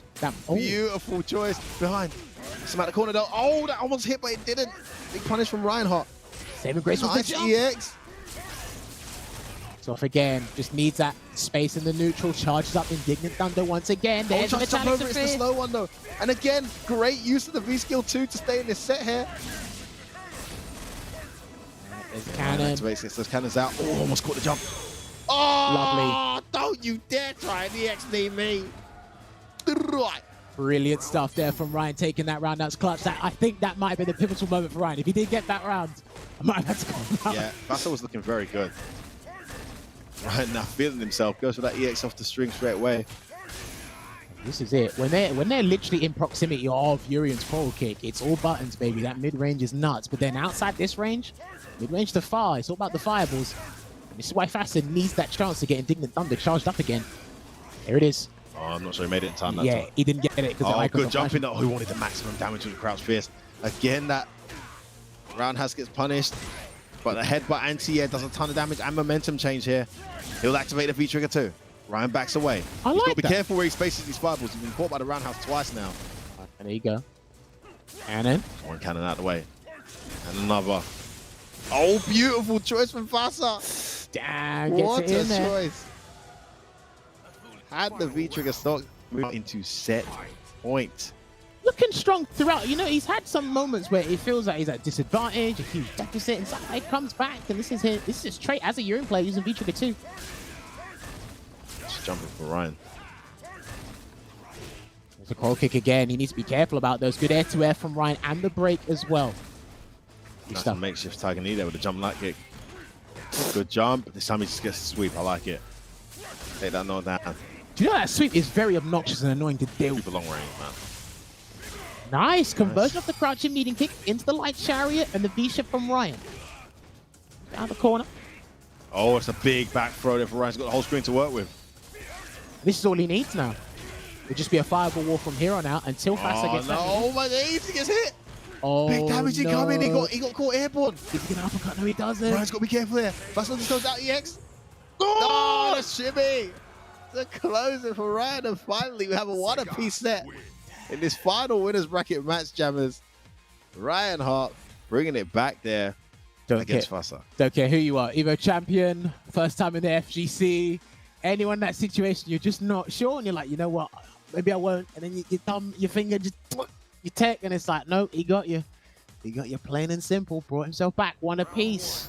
One of these guys is going to top 8 winner side. The other one, boy, wouldn't want to be down there right now. So let's see how this one goes. Again, Ryan got that clutch round in that game too there before, but I think because that confidence boost he had from that winning that second game, he might be trying to just dominate. Ooh, I like that jump knee. Jump light kick really does take out some of those options. There's that meaty Tiger knee. Beautiful spacing. I think he tried a headbutt there, Fatsa, and he couldn't even punish that sweep. Sweep spacing as well. He's going to fight from the corner here. Needs some sort of activation. Had to block that. There it is. Nice use of that EX there to catch out that fireball. It's the knockdown. Runs out there though. Oh, what a bet there with the empty jump landing to the V trigger. So obnoxious. Good jump back jab. Facet is such a good player using that jump back jab against all of his characters. Well, his opponents, sorry. Slammed again. No meter for Ryan. Oh, wow. That's messes up his timing and gets back thrown. All right, there you go. Just charging up. Both people trying to get their V skills on deck. No Ready for the anti-air EX from this Ryan. time. Nice choice to the light kick there from Fasa there, Jammers. Trade to the roundhouse. Nice. Skills up. It lands the V trigger. And in there. No more cannons left for Ryan. Oh, EX anti-air. It looked like it was too far, but it wasn't. The range is perfect. And we're going to set point now for Ryan Hart. What a turnaround. He had a fantastic start, went one game down, and he's managed to turn this all around. I'm telling you, that round, game 2, that first one was the pivotal moment for me. Yeah, another huge jump in, Jammers. A bad timing there, or anti-air choice there for Fasa. As Ryan jumped over his head and landed that roundhouse. Bring this round back slowly, though. This is it. Lovely EX Tiger shot. Get that knockdown, build a little bit of space. He's got that angry scar, Tiger uppercut. Ready and waiting for another jump. There it is. Oh, where are you going? Oh, he catches the knee. This could be the end for Fasa. Counter hit. Headed to the loser bracket. He's got a forcing activation or something. Good V-shift from Ryan. The V-shift is perfectly timed. He was looking to activate. Ryan knew it. How dare you try to activate on me when I got an option? And he punishes the recovery of the target combo. What a choice. And this is the thing. These sparingly used V-shifts are just so effective. People forget they're there. It's not in your memory. I mean, because Europe is the region that probably abuses it the most. So it's great to see it. Look, you're going to see V-shift full effect from these guys. We abused it, rinsed it from day You're giving us an one. option not to block? Come on, man. We'll Come take on. it. We're taking that all day, bro. No. All day. The interesting thing about those last couple of seconds, that last situation there was, he V-shifted Coral Punch. So you're going to commit, again, cancel the hit. You're going to commit to the target combo. And then even if you activate it anyway, there should be recovery on the V-trigger. So I think that hard kick was more than guaranteed. Oh, yeah, more than. Yeah, I think that hard kick was more than The hard kick guaranteed. was definitely guaranteed. It's a great choice of button as well because the range is so good. Yeah. And the hitbox on that hard kick, man, it's so deceptively good. Like, just 4 stands as well. That's a great choice of button there from Ryan to close it out. But great adaptation from Ryan. He was facing match point against Fasa. Fasa looked good to take it. Used the V skill 2 really well, especially considering we don't really see him use that V skill too much. He had a good understanding of where to charge it up how to utilize it in a matchup, but it wasn't enough. Reinhardt was able to close it out, and he books himself a match against Mommy in the winners semi-final. Yeah, I'm liking that winner side top 8. Takamura going up against Jimmy, Momi going up against Reinhardt. Ooh. Character variety, strong plays, individuality, it's all over, and that's what we like to see in Street Fighter 5 competitive play. Commiserations to Fasa. He's still in the losers bracket, awaiting his opponent. Interesting. So it's going to be between Koja Kira or Sunken. And now, like we said, talk about the losers bracket. We've got a drop down in here. We got a feature. Give the spotlight on some of our guys who've been waiting for quite some time. Yeah, I was going to say. Hopefully there's going to be some emerging talent here. There are some one or two names I'm familiar with. There are some I'm not familiar with. But we've got CCL going up against Exodus. We've got Maeve going up against Ryugi. We got, I'm just going to say Tonio. I'm going to have to ask him how you pronounce your name. I'm so sorry. I keep butchering it. He'll laugh it away. I'll take the blame.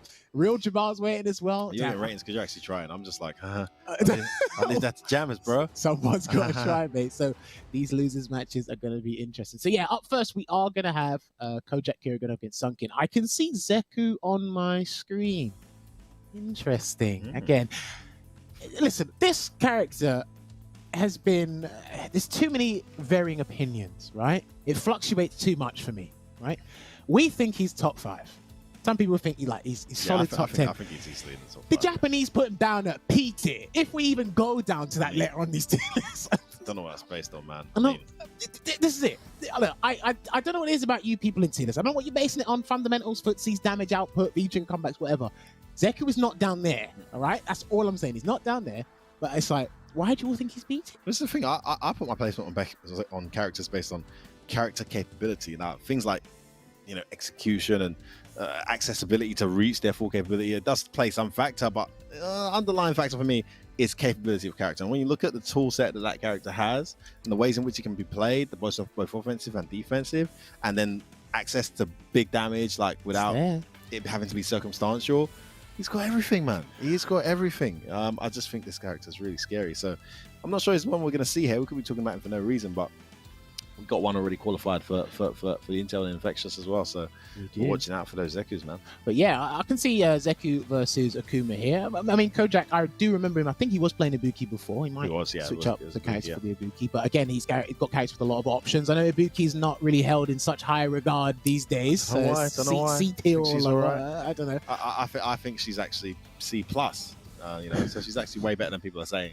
He said he just put a plus on it, probably to make himself feel better. Let's see what the players have to say about this matchup. Maybe they'll mention something about it, please. If she's still relevant to any of these players they're coming up. Starting with who? Who are you going to start with? Coach Kira? I'd love to see it, but regardless. How you feeling for this match, my man? Let's find out here. So Sunkin says, I wasn't expecting to be in top 16. I'll just do my best. Do you know what? Flip it around and it's like, I've got nothing to lose. That's what I saw from that quote. Dude, I've got nothing to lose. It's a nice way to say, hey, I'm just going to bust your head with whatever tactics I can because I wasn't even supposed to be here, bro. So whatever, man. Big up Sunkin. It's going to be his first time in the top 16, I believe, from what I know. So I'm going to be feeling the pressure, but he's ready to perform. And let's see what Coach Akira had to say about this particular matchup as well. Please don't say the same thing. Your destiny is in my hands. It's time for my revenge. Oh. Revenge, something we don't know about. I mean, was there a soap opera I missed? Maybe there was some kind of CPT result between these two. I wish he went into detail there. I don't know. This is a no context quote. I have no idea what that means. I wouldn't go around in a tournament saying your destiny is in my hands.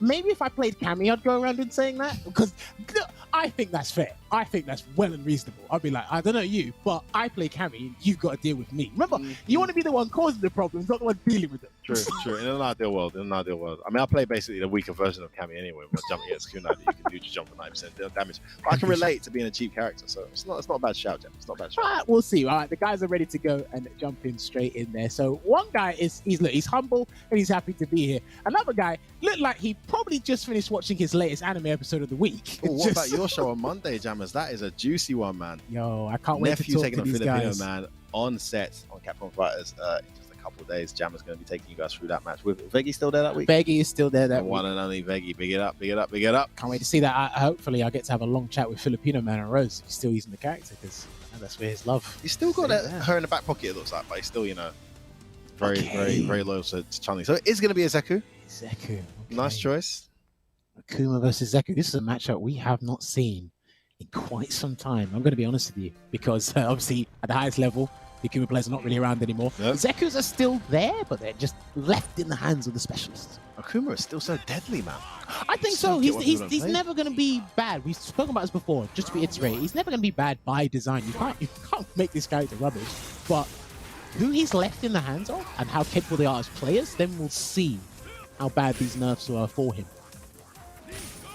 Starting off well here, just switching stances here and there. He's got B skill too, so he's going to bring out his pets if need be.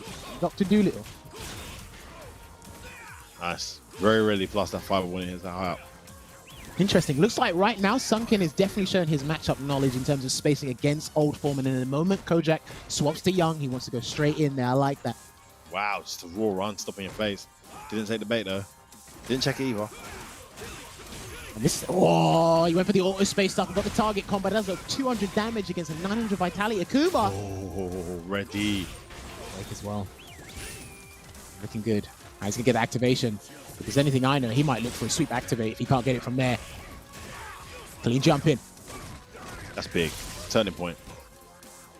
Right, this is it. If you leave a gap or if you jump, you're in trouble. If you jump and do F5, you're in trouble. It was high enough. It's going to hurt. He didn't spend it. Oh, missed it. Look, he missed it. Yeah. Didn't even get EX. Whoa, the tech was there.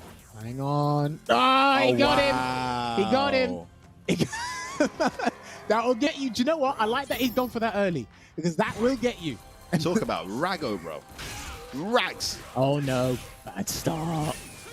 He was using back hard punch and anti-air before, pretty consistent, and won't put you in a counter hit state like that did. Too much plus. Backing off here. Comes the ferret, jumps over it. Oh, bad choice.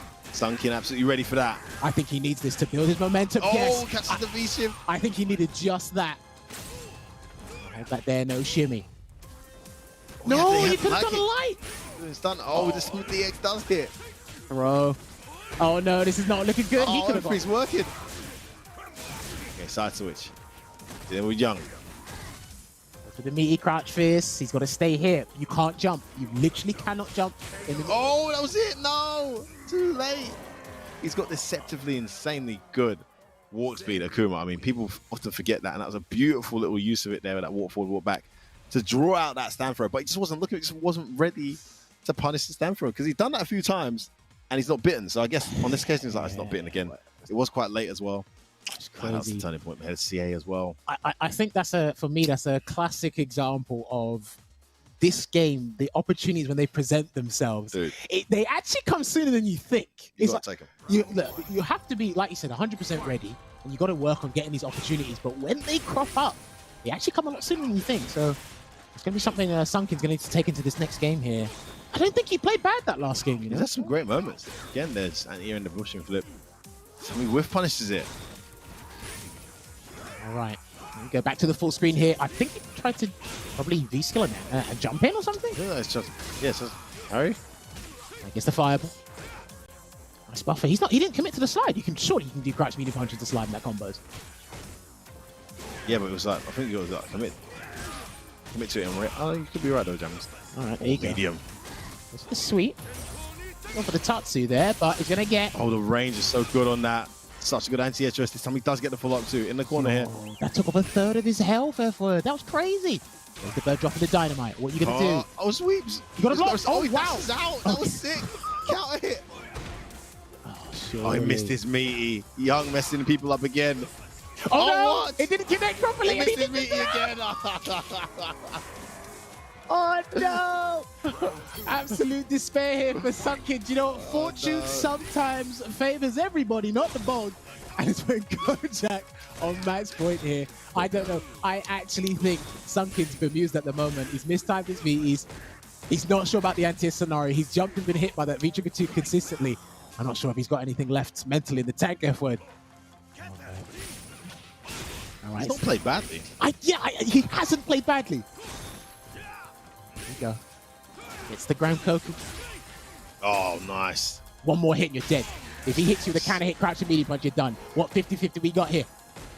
Okay. Let's go server side. I'll take it. Good Nice. damage here. Watch out for that V-trigger. Oh, the meaty He's done. crouch. Oh, he missed it. Oh, what? Not like this. Please don't. Please, no. Behind. He's still in there. Not going to stun, though. The stun's recovered enough. Are you going to wake up Super? I don't know. You could. I You think look like that kind of guy. Okay. Oh, it wouldn't hit. It wouldn't hit. Oh, nice anti-hit. Okay. Sunken. Closing out around. Using that warp speed to walk back out of that jump angle that Zeku's loves to abuse. Yeah, I love it. He had complete control. Even though he dropped a couple of things and mistimed his meaties, he had complete control of that corner, marshing it there, making sure Kojak couldn't jump out. Probably anticipating that wall jump escape from Zeku. Cut buttons. Oh, he went to throw. Okay, interesting. Ooh, checks inside there with the jab. Still set point ahead of Kojakira. Oh, sneaky walk under. Any day of the week, you get a couple of throws. He needs a couple of throws here, something for me. Jumps twice. He's waiting for that V trigger. Yeah, Akuma can't jump right now. Where you going? Catches him trying to dash forward. Gets it. I'll take that. You could have followed that up, surely. Definitely. With 2 throws. Sunken trying to stay alive here. Checks another dash. Oh, I like his commitment. I don't think he confirmed that. He's still in there. Please don't wake up DP. Oh, wait, we'll take it. Oh, my things. That was sick. F1, he's still alive. Oh, V-trigger's there. Just do fire, will activate. Oh, my things. Good back dash there. That option for me to activate. Oh, no, where you going? You jump back the front. Oh, he blocks it. Oh, my God. We know. Oh, my head. Oh, no. Kojakira takes it. Every fiber in your being, every muscle in your body was tense in that scenario. You don't know what you want to do. You want to activate, but you're not quite sure. You don't want to jab to close it out. But then Kojakira, after a while, he just smelt blood and said, you know what? You haven't seen my forward hard punch, my overhead. So I'm just the slowest overhead in the world as well. It's kind of like, I'm going to overhead you now. It's going to catch you crouching. Do you know everyone's like, yeah. You're not going to be ready for it. It's coming. And it's like 5 minutes later, it's still coming. Well, every other of the game's over 20 frames, so you got time. But in a situation like You're that, those ones that are visually slow, though, right? They're like the first frame is visible, but hey, doesn't matter. He smelt the fear. Great observation there from Kojakira. He was uphill, like kind of leading. Sorry, he was fighting, leading the way throughout. So he books his match there against Fusser in the losers bracket, which will be a tough one. Do you know what? I got to reiterate this fact. Sunkin wasn't playing badly. No, I really liked it. Just first top 16, right? Yeah, a lot of mistimed things. Again, tournament nerves as well. We're not offline person to person. And so he's obviously whooped him before because we're talking about revenge here for Kojakira, even though we don't know the details. Yeah, he's talking about revenge. So, and it's just a case where it's like I think every blunder that Sunkin made, Kojak was like, you know what? Yeah, this is easier and easier to run my game. Like after fireballs on block, he was dashing in, a couple of stray buttons here and there, felt confident with the Bushin flips. I like some of the interactions that Sunkin provided, that crouching hard punch in the corner. What was that? That was sick. The traders, I don't know if he knew that was going to happen, but like when that particular setup happens with Zeku, I know it's guess for games. That hits, you're dead, bro. I don't think I've got a button that trades in that scenario, but he did crouch fierce, which is an interesting choice. Maybe it was an accident or something. Maybe tried V-shift and hold down back. I don't know. But and his use of that brain dead back heavy was just so good. He'd walk into the angle first because that walk speed so fast to get there where it just catches. But even a few times it looked almost behind his head, still popped up into the sky and got the demon flip 4 up. So no, really impressive play from Sunkin. I think go away, continue playing, continue putting yourself in environments like this. Yes, because clearly capable of competing with this level. I think just needs to get more comfortable nerve wise. Probably me personally, what I'd say is everything you did, you just need to tighten up on it. I think that's it. I don't think he did anything wrong. It wasn't like, I don't even think I saw any XDP on defense from him outside of the one activation. The side nothing wrong with that. I mean, that's a legit play, bro. It's like, other than that, it's just like, tighten up the meaties, feel confident more in the throws. And again, analyze what your opponent's trying to do. In these first two tense environments, like, whoa, he's coming at me like a truck and he's just knocked me down. I don't want to deal with this anymore. That's why we got V-skill. Kojakira was all over him. And then when he was at full screen, he was calling the V-skill, which he used really well, I must say, as well, that V-skill too. I'd say watch your match back as well. Because all the stuff you've said is way more applicable if you actually just watch it. Because that was a really interesting set, and it could have gone either. Even though it was 2-0, I feel like it could have gone either way. There were a lot of really close rounds that Duncan maybe could have closed out if he'd have been more on form. Well, in the words of our Red Bull Kumite London 2021 champion, when this man here interviewed, he said, any words? He said, please watch back your matches when you lose. It's going to hurt. It's going to sting. But believe me, you'll feel better when it works out in the long run, because these games are a huge investment. A lot of these players you see today, and not even just in today's TPT, previous ones and future ones to come, they build up to these moments, right? And it's like all the work you put in, you see it. You want to reap the rewards That's what these guys are doing. I mean, here we today. got to re-emphasize what this event is today, Jammers. We have a guaranteed EUS player that's going to be at the Capcom Cup Finals, and hopefully a proper Capcom Cup Finals, not like, you know, something that we're just going to do just to make sure the players and the fans have something, a legitimate one. So we're going to get one of these guys. There's a lot on the line here. They only get one chance, if you said a million times. So. Well, I just feel sometimes people forget that, because some people watch gameplay and it's like, wait, what? Why are you doing that crazy thing here? No, I don't agree with that one, Chief. And it's like, well, you do know he's only got the one chance. So it's like, look, make or break, or you're going to be as passive and do things in trepidation all day. Right? And it's like, it's one of the two. There's nothing in between that, right? But again, we got to move on to the next match here, because we are getting our players lined up. I believe we are going to have Tonio going up against Real Jamal. Now, I remember Momi said... I like that you've just labeled it Tonio now. That's it. I'm going to call it Tonio. There's a whole O-U-S-H at the end of the name. You want to pronounce it? Tonyush? Do you know what? At least he tried. I don't know. Toniosh? Okay, at least let's acknowledge the SH. So if you're going to say Tonio, let's say Toniosh. Toniosh. Yeah. You want to do that? Toniosh. Agreement. Right. After the break, or when we do have a break, it's not break now. When there's a break, I'm going to say it 10 times, and I'm going to come back and say his name properly. If he's still in the bracket. I want him to still be... I'll tell you what, I'll even give you guys some love in the stream chat. Someone tell me how to say this name. No trolls. Yeah? And I'm going to go check it. I'm going to check it out. And then we'll have a crack. But yeah, it looks like we're going to have Laura versus Birdie, unless... Actually, you know what? He's not going to bring out his boxer here, because I know Mopolapo has a lot to say about Laura recently. Recently? I mean, since we've known him, I suppose. Top 1, weird wake up, 2.5 frame jab. I don't know. He's had an essay to say about it. But I'm very curious to see what our players have to say about each other and the matchup going forward in this losers bracket top 16 here. So what we got? My match against Real Jamal will be a tough one, but I think I can make it. Okay. I like that charisma. Yeah, a bit more confidence in a comment. Yeah, I like it. Not just leaving it as it is. And that's Toniosh with his comment. Why do I feel that's the way you pronounce it? You're closer than I ever will be. Toniosh, it sounds hey, like... This is a bit good. It sounds Persian. Sounds like a Persian name. Tell me if I'm right or wrong, Toniosh. Let's see what his opponent had to say about him in this one. Of course. I feel like I have been improving this year, and I hope I can bring the prize home for Holland. So, a training partner of Mommy. Often you'll play Mommy on the Real Jamal account if you're online. So I don't know who's on what account. Like... I know. I'm like, Jamal, your cammy's not that good. What's going on, bro? This is Mommy, all right? This is Mommy. But yeah, no, seriously, he's got that leveling up ability there to play with a guy who's part of the Alpha Academy, who's obviously a very strong player, been a strong player since Street Fighter 4, Mommy. Yep. And every time I see Real Jamal play, he's getting better, he's getting stronger.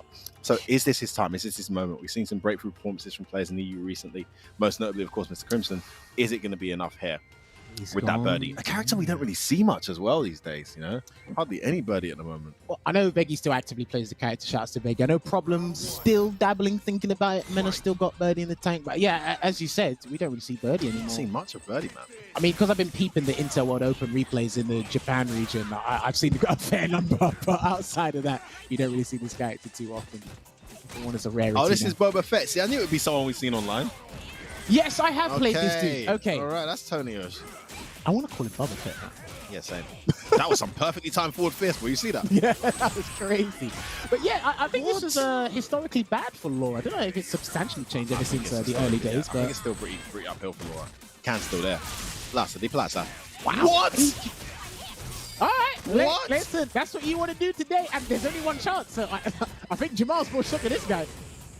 And the overhead. Wow, he's smashing stand like kicking the string. Dude, he was nowhere this is near definitely you. Boba Fett, man. He's a lunatic. He was nowhere near you. This is the thing. If you're going up against said lunatic, days. you might as well throw all the crush counterbones. I think they'll work. He literally just did Don't work. There you go. Meet the overhead. Wasn't ready. Oh, doesn't get the full out link though. He gets the link, but doesn't get the cancel.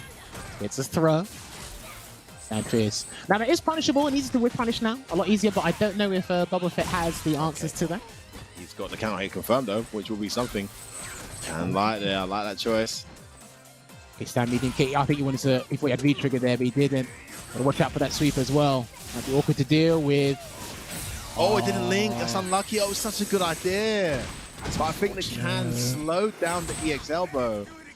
Because it absorbed the armor, yeah. Exactly. That's unfortunate. Good Is that jump, still alive? Good jump choice. Activates now though. Please do not stand up. Oh, what? Oh, Jammers, you called it. You called it. Watch your toes. And that's something Real Jamal will do a lot when he's got you at a pixel. He'll just throw those V-trigger like low chains out because it just takes a second of you trying to walk back or something for it to catch you. Yeah, no word of a lie. It's a case where you're at a huge health deficit. You need to close the gap somehow, and you're not. A lot of the time, you're probably not going to be walk crouch blocking, and that is safe on block. So Jamal has no reason to not throw that out. No reason not to. Nice whip punish.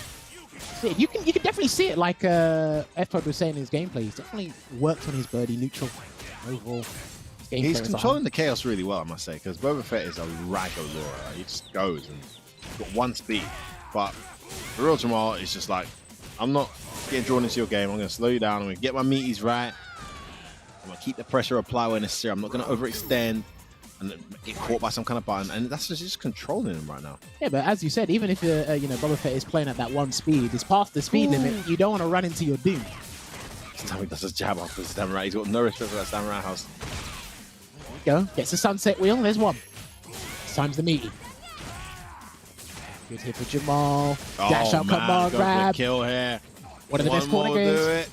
Where you going? Oh, he takes the stand jab. And he was looking for the stun anyway. Yeah. Oh, that wasn't max damage. Oh, why didn't you finish your play? Are you going to rue the day you made the worst decision in your life, V-Shift? Oh, no. What's going on here? It was working. Everything's just hitting. What the hell did I just witness? European gameplay at its finest, ladies and gentlemen. Where's the mirror muscle? Where's the V-shift break? I mean, seriously. No. He didn't want to win. And where's the max damage combo and stun? If he wins this game, my God, you're going to hear the biggest biased commentary from me. Oh my days. It's coming. Getting lit up, bro. Nah, why are you not being coming?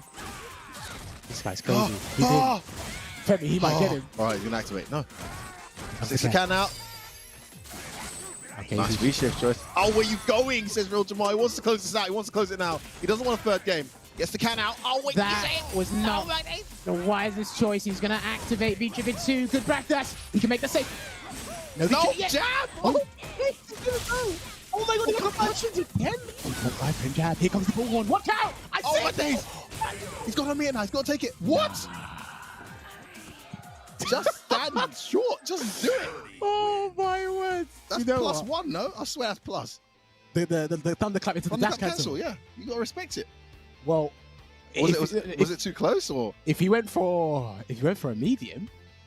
I'm trying to think. Maybe he didn't go for a light afterwards. We've been so greedy. He's really been that greedy. Come on. But if he did dash, dash cancel plus one command grab, that should have beaten his button. He's got 4 frames, no 3. That should have won. I think he. The button should beat the command grab, but I didn't think he went for a command grab. I just thought just take your. He's got no reversal, right? He's sitting there. He just wasted the ball. Like I said. Exactly. He just went. This is the perfect time to just do standard Laura bullcrap. Like, you know what I mean? So what's your plus there? But I'm surprised he got count here. He overextended. But by the way, I'd say that mashing that 4 frame in that scenario was arguably suicide. But you know, at the same time, Jamal smelt like Jamal was scared. Jamal was like, hold on a second. I know I usually beat this guy. I don't want a third game though. I don't want to. Nah, this guy's kind of. He's kind of scared. Like, after that second round. Nah, this guy's kind of scaring me. Let me just come on. I have to bring us back to this point. Obviously, shout outs to Jamal for making that through. You had me scared, right? Because you didn't go for your optimal post on and you had the bar.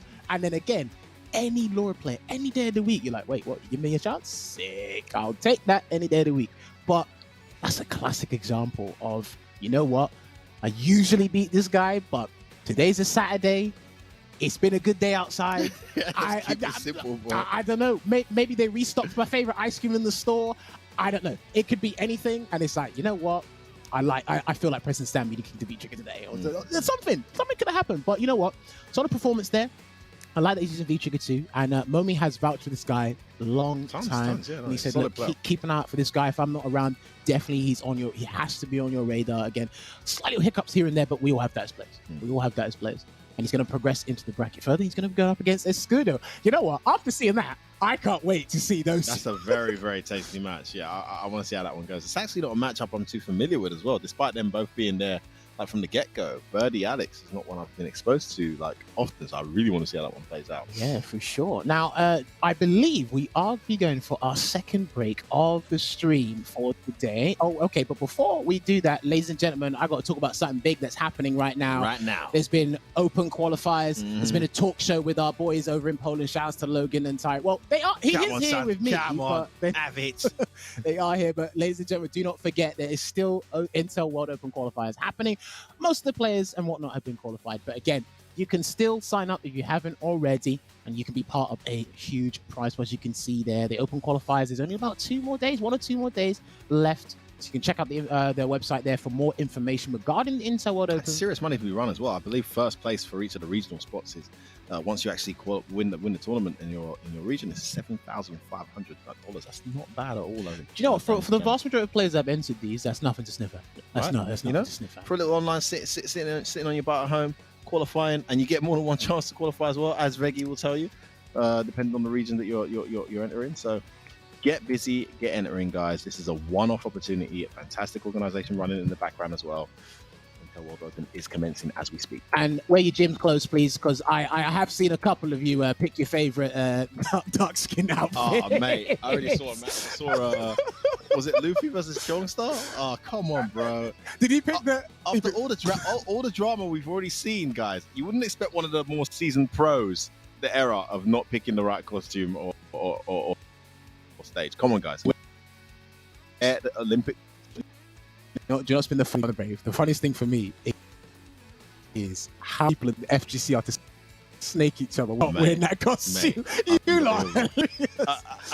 Especially those ones that are 1-0 up and end up losing 2-1. When they were 1-0 up, you didn't say anything. There weren't no problem with it being on training stage with no Olympic costume. What did the guy say? How should we proceed, mate? I was like, did you really? I said, you spent 5 minutes thinking about how you're going to wear that. Like, hey, Jammers, $7,500, mate, yeah? All right. How should I proceed for the $7,500? And that's just first place. Maybe he's just trying to finish top 4 and get himself a few grand. You know? Smart. Hey, listen, whether hook or by crook, you got to do it. Make sure you sign up. I want to see you playing some games. But I want you to stick around because we're going to go for a short break. And when we come back, more losers action here from EU West 1. We'll see you shortly.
without star.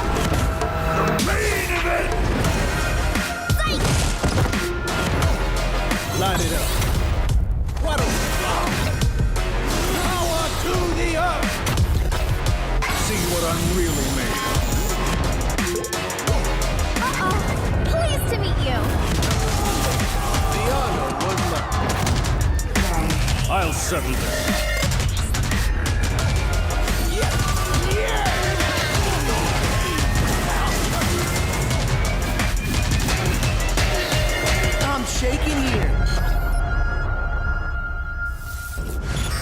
down before my psycho power.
All right, everybody, and welcome back to the CPT for Western Europe 1. Like I said before, and I'll keep going to tell you guys, it's their one and only chance. We've already got our winners' top 8 sorted, and we are just slowly but surely crawling through that losers bracket to make sure we get the losers side of top 8 determined.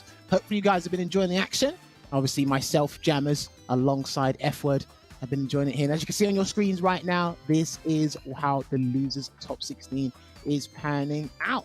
Yeah, I think those matches in round 2 are starting to look super exciting now. You know, we've got some real, I guess they call them slobberknockers in terms of how they can go back and forth. Styles of play really clashing. Now, we've got these next 2 matches, though, to determine who's going to play against Hiroko and who's going to play against Akram. The first wave was a bit mad. Real Jamal versus Tonyush, who is actually Boba Fett, who we have played on. I mean, I know I've played him online. I don't know if you've played him online. Who is a wild Laura who can catch you by surprise. Almost did exactly that to the Real Jamal in that set, but you know, match that 4-frame man to stay alive. So we're going into Ryuji taking on Maeve. I know Maeve's been entering Saltman and has done quite well in the last few entrances. A couple of the ones that he does, I don't think he enters as often as other players would, because I know after a while he got heavily populated by UK players. But the ones I've seen Maeve dash in, he's placed around like 9th. He's made top 8, featured there a couple of times here and there. Pretty solid Chun-Li. And if the characters I see are the ones that they're going to stick to, Ryu and Chun-Li, these guys have definitely been flipped around. The poster boy and poster girl, they've been flipped around in terms of balance changes and updates in the past couple of months there. Ryu being significantly better, still has his problems, and obviously Chun-Li being toned down. Obviously, one of the universal changes is your light anti-airs are not as consistent as they were before, because Chun-Li was up there with that standing light kick. She's still a very solid character. I'll say as I whip out my phone, just to apologise to my friend and fellow Brit, even though you're rocking that German flag today. I did get some details wrong regarding Ryan Hart's historic matches against Farsa. So I'm just going to read this out. F-word, you absolute piece of crap. I have a better record against Farsa than he does against me. Next time you get it wrong, I'll turn up to your house and I'm not going to read that out loud. Ryan, I'm very sorry about that, mate. Ryan actually does play the mirror match in the past, has been whipping out Sagat in the recent years, obviously, because Sagat does well against Yurin, in our opinion. And, just don't hurt me, bro. I'm really sorry to have got that detail wrong. If there's anything else I've got wrong, just let me know. It doesn't have to come to blows, bro. Apologies for my terrible commentary. But actually, guys, one thing you have to know as a commentator, if you get it wrong, put your hands up, correct it. I like to correct it live on air because That's where you got it wrong, right? So correct it live on air. Yeah, but at the same time, where you got it wrong on air is the same time that pitchfork comes out 0.2 seconds later. Yeah, true. But this is my homie. I got to represent him. You know what I mean? But forget the stream monsters who be trolling me left, right, and center. You know, when it's your homeboy, you know, get it right. So yeah, of course. No, GG's to him for that one. But Fassa still is in that tournament, so. You know, if he can run it, if he can win his next few matches, he could potentially get that run back and get revenge against Ryan. But it looks a bit uphill in that Sagat matchup, I must say. Yeah, for sure. Can't wait to see what we got. But hey, we're getting these two players lined up. Hopefully, we got their player quotes ready and sorted. Because again, these I wasn't 100% on board by some of these things, but what players do have to say is pretty interesting. And as we can say here with Maeve, I'm looking forward to playing against. Why are you looking forward to playing him? Why don't you just say I'm going to stand fist this guy until he activates VP? Hey, maybe he doesn't feel that confident. You know what I mean? Maybe it doesn't. And by the way, Mavis fairly new to being exposed to these kind of like settings, right? He's been placing higher in recent months, right? He wasn't placing that high before. So it takes a while to get comfortable enough to start talking that smack, you know what I mean? Even you, bro, I've seen you get pretty far and I don't see you talk that much smack. No, because I saved it for after hours. Oh, is that what it is? Oh. I mean, if you want to debate to the camp now, because I know what these people are like. You know what I mean? Now, jammers between you and me, I should be allowed to tell people to talk smack, because I know when I was playing, bro, I was a scumbag. Listen, I was talking that smack, bro. I know what you people are like, right? The moment one of your favorites or whoever is doing something, you're like this, you know what? Screen cap that real quick and save that for 2023. That's it. Hey, talk smack within reason, you know, always within reason. Always keep it professional, keep it you know, clean. Let's see what his opponent has to say. Oh, there you go. Now, see, this is That's what I'm talking about. I want to Just see. be honest. This is the reality here, all right? I hate Chun-Li. And you know what a lot of people do? The character is absolutely brain dead on the ground, bro. Brain dead on the ground. I hope this wasn't edited by our team at the back. Shout out to Blue Coast out there. I hope it wasn't edited. I bet he said something else. You're like, you know what, let's change the hate. Hate's still a strong word. Out, yeah. He probably said a bit more. And they were like, oh, CPT friendly streams, guys. Let's you know, let's remove that. Just leave it at that. Sometimes you just gotta let them know. Sometimes what's funny about these quotes, you gotta throw them completely off the rails. You have to go, you know what? Don't like Honda. I'm not fighting him, but don't like him. I mean, that's not a troll though. I mean, no one likes Honda. Character's an absolute scumbag. So, I mean, jeez. According to Ryuki, says Chun-Li. But hey, let that hate be the fuel to passion your victory, or that you get there. And I'm telling you, it's going to be interesting stuff here because. Ooh, Jim, look at the screen, man. Look at this. You guys are just. Are you not entertained? Seriously. We've got this going on, and next weekend, because it's back-to-back weekend after weekend, we've got Midwest sign-ups open now for those guys for that CPT taking place. I do need to check, because we are going to have a 2 or 3 week break pretty soon on the CPT circuit. But during that time, we're going to be able to take care and come and join our show. There's always something going on, man. There'll probably be some IWO sets or something, Intel World Open. There's always something going on, Jammers. It never ends. You guys are spoiled. Absolutely spoiled. I mean, more Street Fighter than we ever seen. Yeah, I'll give it online. Still, GG's all round. Right, Ryugi forcefully stated he hates Chun-Li. I want to see how much matchup knowledge he has to kind of back up that point. So he plays Ryu as well, which doesn't necessarily help the matter. Of course, as well. Already been forced back here. There's that rock, paper, scissors. That's what we call it. Okay, well, doing stuff like that on block isn't going to help you. Fortunate. Carnage gets that conversion. Oh, nice, I like that. Save the meter there. Okay. The light legs.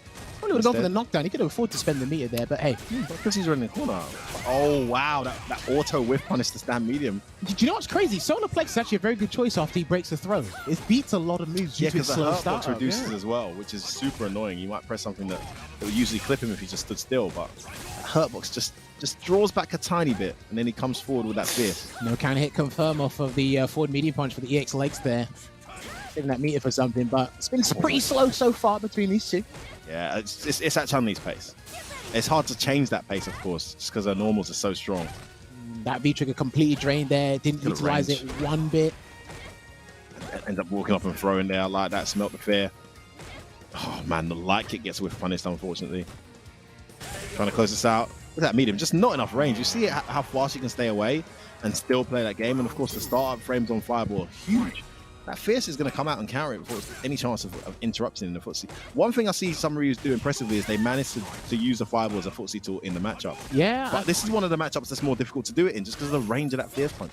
See, and the thing is, what you also got to do against Ryu as well, for those who don't know at home, is when Ryu does have meter, you kind of have to respect him a little bit because you don't want to get randomly clipped by EX Hadouken and it gets a knockdown. That's when he gets started.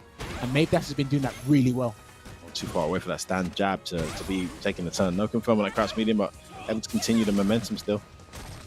Koken again playing it very, very slow despite having a slight deficit in vitality. Nice. I think that was a whiff punish.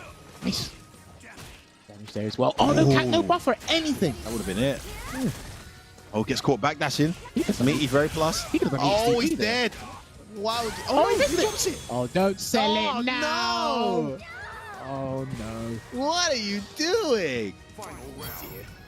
I thought he was going to do EXTP before when the activation completely whiffed there, but he saved it for the better opportunity. Got that extra damage off the V-Trigger one. And again, you got to be very careful because Ryu's throw situation is a lot better from Season 5. It leaves him closer now, so... Okay, no shimmy this time. Just sweeps. Again, that interruption. And why that is 3 frames, I'll never know. Stun racking up here. Oh, one more hit. This should be it. Stays in there. What a time to press a button there. He's done. He's done. It's all connecting. Everything just hitting. Just didn't want to block. And Maeve, after being pretty much in the lead throughout that set, just made 2 categorical errors on wake up. Just eating meaties. And that's it. He's done. I mean, Ryu's stun output with that V-Trigger is just ridiculous anyway. So you can't make mistakes like that, Jamis. You just can't. I mean, here's the thing with Ryu, right? A lot of people, when they gravitated to V-Trigger 2 because of the Ishin changes of the conversions, and then it's like, you know what? No, I want my extra frame advantage. I want my extra stun output here and there. It's like, you know, I want to get those better benefits from the V-Trigger. I'm not saying V-Trigger 2 is bad.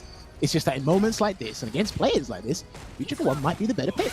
I think he's got great V-Trigger variations. Both are good. Great confirm this time, Maeve. And the counter hit confirm as well. Look at this. There we go, looking a little more alive here, Maeve. Nice spacing to make that 0 or plus. Nice jump out. Counter hit confirms again. This is such a solid round. And he makes the read as well. Missed his one hit stun. He's had a lot of trouble closing things out. For sure. Gets a grab anyway. Playing it safe. Oh, see, you can't be getting hit by those moves. Oh my days. There you go, gets the fireball and the knockdown. He tried the backdash or something. He's just not holding down back. What's he doing? Wow. Okay, he's going to activate there anyway. Just sticks out that medium punch in the middle of your strings. And maybe picking up where he left off, really. But looking back, that's probably his best round so far, despite being in the lead for most of the set and somehow being 1-0 down now. I guess that forward throw. Again, just plays it safe by going for the crouching meter kick with the fireball. It actually did punish Janners, but the second pass just whiffed. Yeah. Sometimes that does happen with Chun-Li. Oh, I love that whiff punish. The backdash into the EX fireball to catch the forward roundhouse recovery frames. It's that ridiculously powerful fierce. Oh, man. She has to have Stays in front. Let's spin a bird kick. To the corner. Crush count. Good block. Very important block as well. Activation.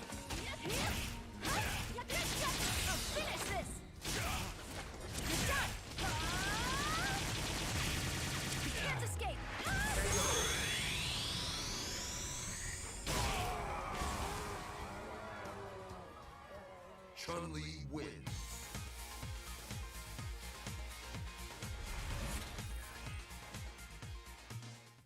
I've watched this game a lot over the past 5 years, and sometimes I'm like, man, you know, scaling gets higher. That's super unfortunate as well, because I think when you jump in the corner, like your release of the stick can count as like a forward or a left or right. Fire promotion or something. Or even just doing a delayed stand jab. It stores the input like forward. And that's probably what happened there with that DP. So unfortunate there, but it's one apiece to these two. Maeve will take it with a hook or by crook. Maeve reacted really well to go down. I thought, you know, this is for someone who's like been really competing, not as long as others, right? These higher levels. Good punish. Big punish. I'm not sure why he even did that, crouch medium. I think he could have got a little bit more because they let space enough to get the back hard kick there, but he didn't want to take any chances, Ryugi. Sweet. Nice, it wasn't a safe jump. I was surprised he didn't get away with a cross up earlier. Oh, tried to parry. Okay, anticipating a jump hard kick, but it didn't come out. Again, that V-Trigger is rapidly depleting here. He needs to do something pretty quickly here. And the crouch medium didn't confirm it. The V-Trigger one hit will do it from Maeve Dash to get that round. Runs into it. Oh, he gets hit by the meaty again. Oh, drop. no. Oh, my God. Maeve absolutely cracks in that moment. Both players making mistakes. But it's Maeve who it costs. And it is set point Ryuji. Maeve looks Ryuji's crouching medium punch meaties look godlike. that's what I'm saying. It's like, just down back a little while. It's a confirm. Lovely stuff. Good pressure. I like this. Just marshal him in the corner right here. This is at a great distance for Chun-Li. That's the equalizer there. That fireball allows Ryu to hang in that neutral. And of course, he gets Oki off this too. Party starter. Backdash into fireball again, a commonly applied tactic here to stay well within his reach of this footsie game. But great read on the backdash. It connected, had the counter hit, didn't convert to the EX donkey kick, which it could have. Oh, he could have got another opportunity there. Probably too far to get something big, but he didn't go for it. Ran into that EX fireball so many times. Is he going to give this away, Maeve? That was so He'll look to activate. Okay, there it is. Should be it. Should be enough to kill here. Yep. Saved the meter. Didn't have to spend on EX Lightning Legs. We go into a final round, ladies and gentlemen. Someone is going home 1 bar apiece. I tell you, man, those dashes have been costing him with that bar, but at least in this round, there's only 1 bar left and the bar's gone now. But a big bait. No. What a choice. Oh, he went for all the jabs in the combo. Oh, my days. He's stunned. He's stunned. Ryuji. Okay, a lot of hits there. Tons of scale. Probably look for some kind of reset or just go for knockdown. Just knockdown. Look at that pressure. Absolutely amazing. Big trouble. Big trouble. Another EX bar there. Doesn't activate. Yeah. Chooses to unblock. Has the V shift bar if he needs it. Gets hit. Knockdown. Another EX fireball's coming, no doubt. Yeah, EX fireball V trigger. There it is. Throw. Oh, the thrown. Oh, nice. Dan like it. Oh, wait. No, Oh, my way. days. He had no reason to do that. Still in. He's got bare health. Still in there. Jumps back. Oh, wow. Maeve could be heading out here. Oh, and he is out there. After looking so good. Damn. Ryuji able to exact his revenge on the character he absolutely detests, and how good must that feel to take the Chun-Li out that he can't stand and get that victory against poor Maeve, who's now heading out. That's crazy. Do you know what? I feel just the spinning bird kicks, and sometimes you got to let the reversal fly, but I think the spinning bird kick was just like, after it got blocked and punished, just went downhill there. Again, he had a fantastic start. That was an unnecessary. I mean, look, it's all well and good me saying this now in retrospect, but I do feel like if it hit, what do you really get, right? Yeah. It was early in the round. Like, he just spent another bar. The one thing that was making the ground game difficult for Maeve was the EX fireball. I think Ryuji's back EX fireball spacing was really good. He wasn't doing that in the early stages. He was just getting fierce punched to death. He started backdashing out of that range and doing these little staggered, delayed EX fireballs, and they kept on catching Maeve, and he was getting Oki off of it. So once he's used that 1 bar, he only have 1 bar left. So the EX fireball's kind of depleted. Just take the throw or just a string and just chill. But to do that EX spinning bird there, just oh man, I don't think that was the right choice. I think for me personally, this is what I was saying during the match as well. You do have to respect Ryu a little bit when he has the 1 bar, because again, like Femi was saying, you can actually just arbitrarily throw it out in neutral. That's so good, and it catches you. It's like no startup as well. It's just like you have to be like in his face to like counter hit that bit. Safe on block, huge proximity area when he wants to activate V trigger, so you can actually dash in after it, and on hit he gets OP anyway. So you really got to be respectful of that. And defense. I don't know, there's quite a few people do that now. They're just like, if they're confident, it's like, right, I'm gonna wait 2 seconds. You ain't done enough, and the medium's coming out. Not a light, a medium. Medium. I actually get so pissed when I get it. I'm like, why was my gap that big? Why are you pressing medium in my little stagger? I remember that was these are bad defense. That's good stuff. Not even not even stand medium, bro. Just maybe do it. Yeah, and his meaties, which again, I've got to say, like, you know, whatever choice you're making on wake up, if there's a couple frames you can delay, at least to just block the meaties, man, so that your opponent has to be a bit more creative in trying to open you up. But just getting it opened up by meat, like that first game was Maeve's. Yeah, that was Maeve's game. But Ryuji's 2 reads on wake up that weren't even creative, just meaty medium punch. Sometimes that's all it takes. Again, seeing this, it shows me, again, it's like, just it reminds people, it's like, yeah, look, we all know how to play the game. We know how the game works. But again, under certain conditions, due to certain circumstances, it's like, look, that's a different story. Sometimes people do crumble after their opponent gets the initial knockdown at 93 seconds. And then that's it. The whole round's gone now. Because it's like, damn, I'm playing catch up. And it's like, wait, oh, that meaty's actually scared than I thought it was. And I'm usually playing ranked or battle line. Now, all of a sudden, it's like, whoa.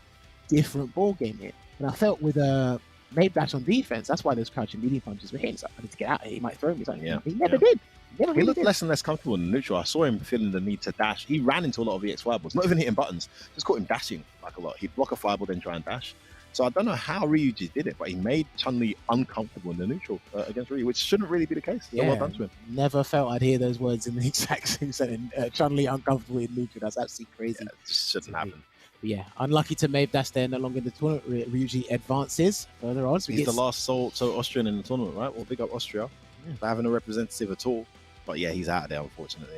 Hey, Germany have come about in this Yeah, one. man, and been this is represented their pretty region, hard. man. This is their region. They're very well. And then obviously the last match we're going to be having of the losers round one of the top 16 is going to be CCL going up against, I believe it was Exodus, another German player. I think we are just waiting for him to come into the lobby right now. But again, thank you very much for sticking by with us. It's been a very big day regarding the action we've seen.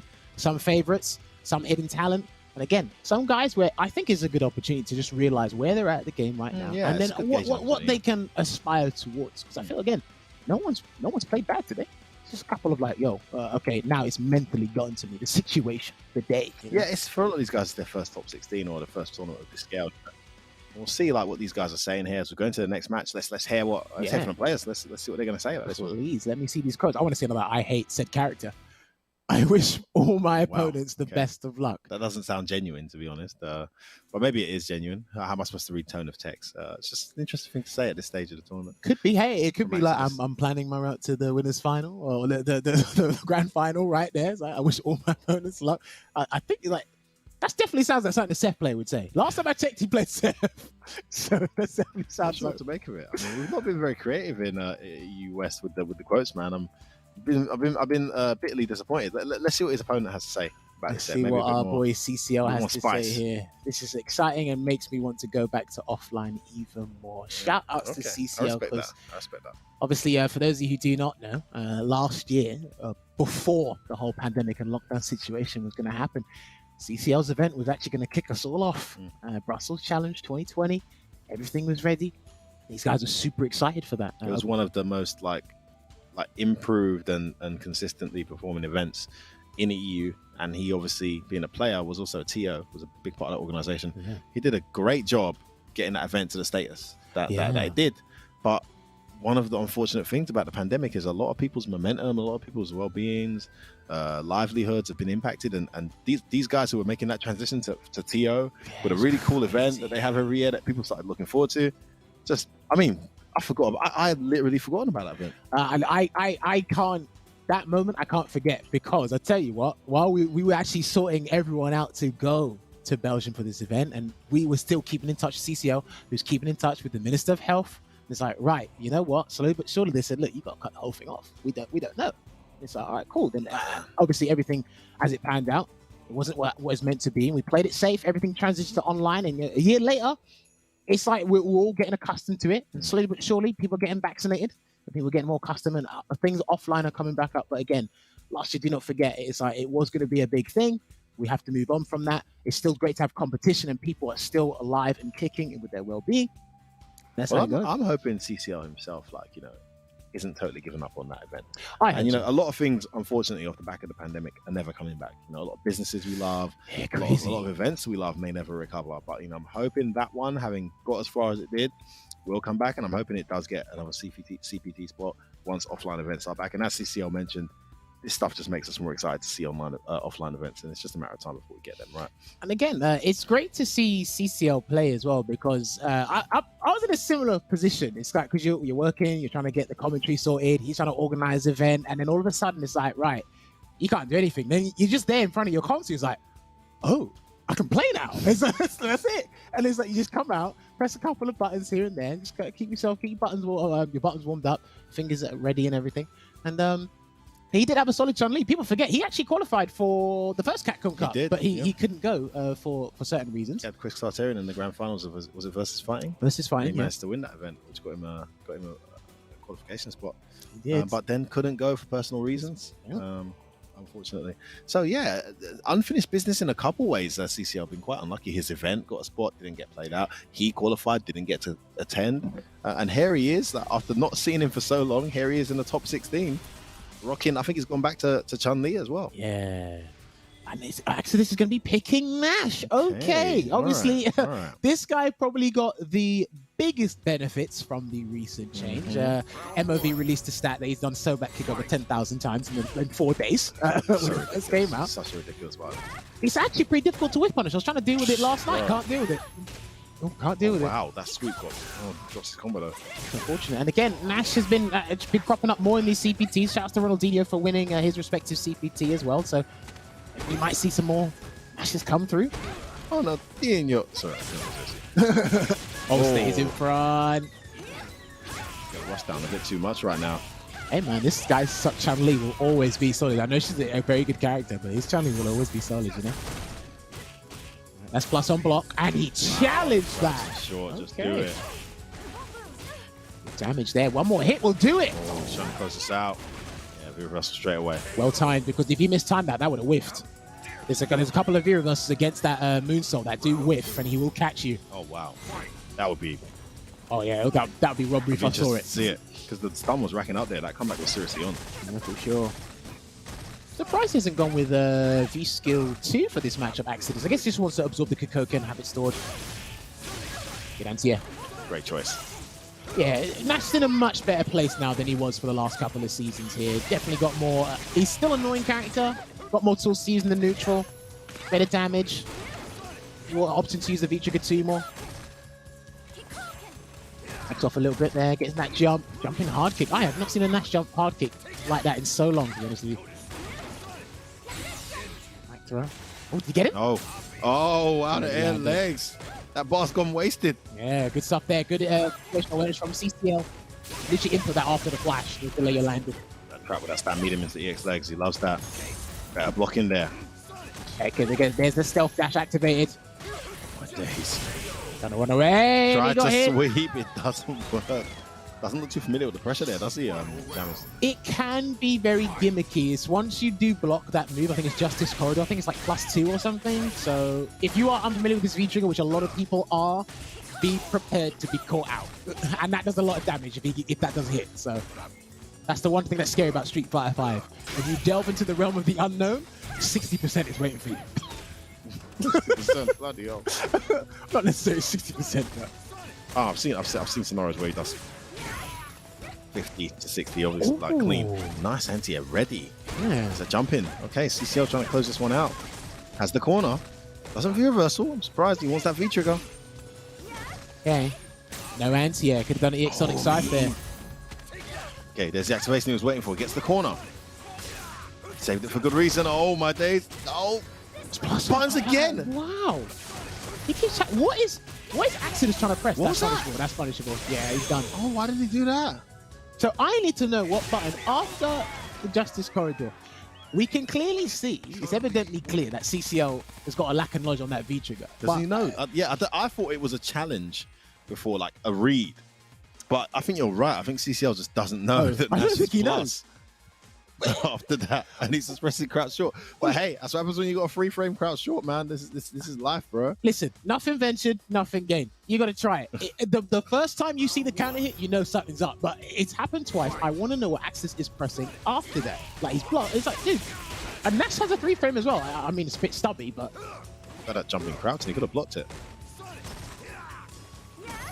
there we go. Gets that jump in there. The anti-air is just non-existent in certain scenarios. He's not sure. He might just be perplexed at the fact that CCL's been challenging his V-Trigger when he shouldn't have. Still recovering. Oh my god, and the sweeps. There's been a few of these. All right, there you go. Applying that pressure there, marshalling the corner. This is what we talked about with Maeve Dash before as well. Just stand at that range where forward medium punch hits the tip. Your opponents can't do much from that. I get another grab, and he went for a back throw. Why? I have no idea. Because he just wasn't sure. It's instinctive, I guess. Right. So the stealth dash again. That V-Trigger is depleting. Plus. Oh, just something goes for a throw, okay. and actually CCL techs it, so He's in his head. maybe CCL does know that it's plus. I think he's in his head. He has to be in his head at this point. I wanted to throw him out of his button or something, but that didn't work. All right. Absorbs the Kikoken. I'm not sure I would have preferred V-Skill 2 in this matchup for Axidus, you know. I really would have done that. I want to see better anti-air game here from Exodus. Yeah, he's got the meter to do it with the EX Sonic side, but I don't know what he's storing it for. Often absorbs another projectile there. We'll try to go jump back air throw, but just out of range. Okay, nice check there with that stand medium. High pressure being applied. Look at this frame advantage. So good for Nash in the corner here. Right, that is minus. Oh, lovely punish. Nice throw here for CCL. He's got CL on deck as well. What is Axis going to do? He reversals out. He's trying to Air throw Oh wide. my That could days, have been an knock EX Sonic underneath, side. good block. Pressure. Break again. Done. Oh, okay, CCL. Oh! No! Oh, what? Why? Oh, he tried to jump. Okay. Did he hold up? I don't know what There he was did. no counter hit on the screen there. I was just, that choice is so weird. He's +2 there, so I'm speechless. I don't know. I just don't get. I don't know. I don't know. I mean, that's some next level, like galactic brain.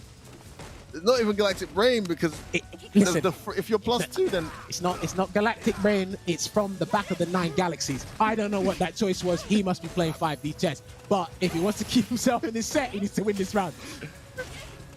well, he's in there. CCL tried to jump or something and got hit. Oh no, he got hit. That could have been a full conversion of a light or something.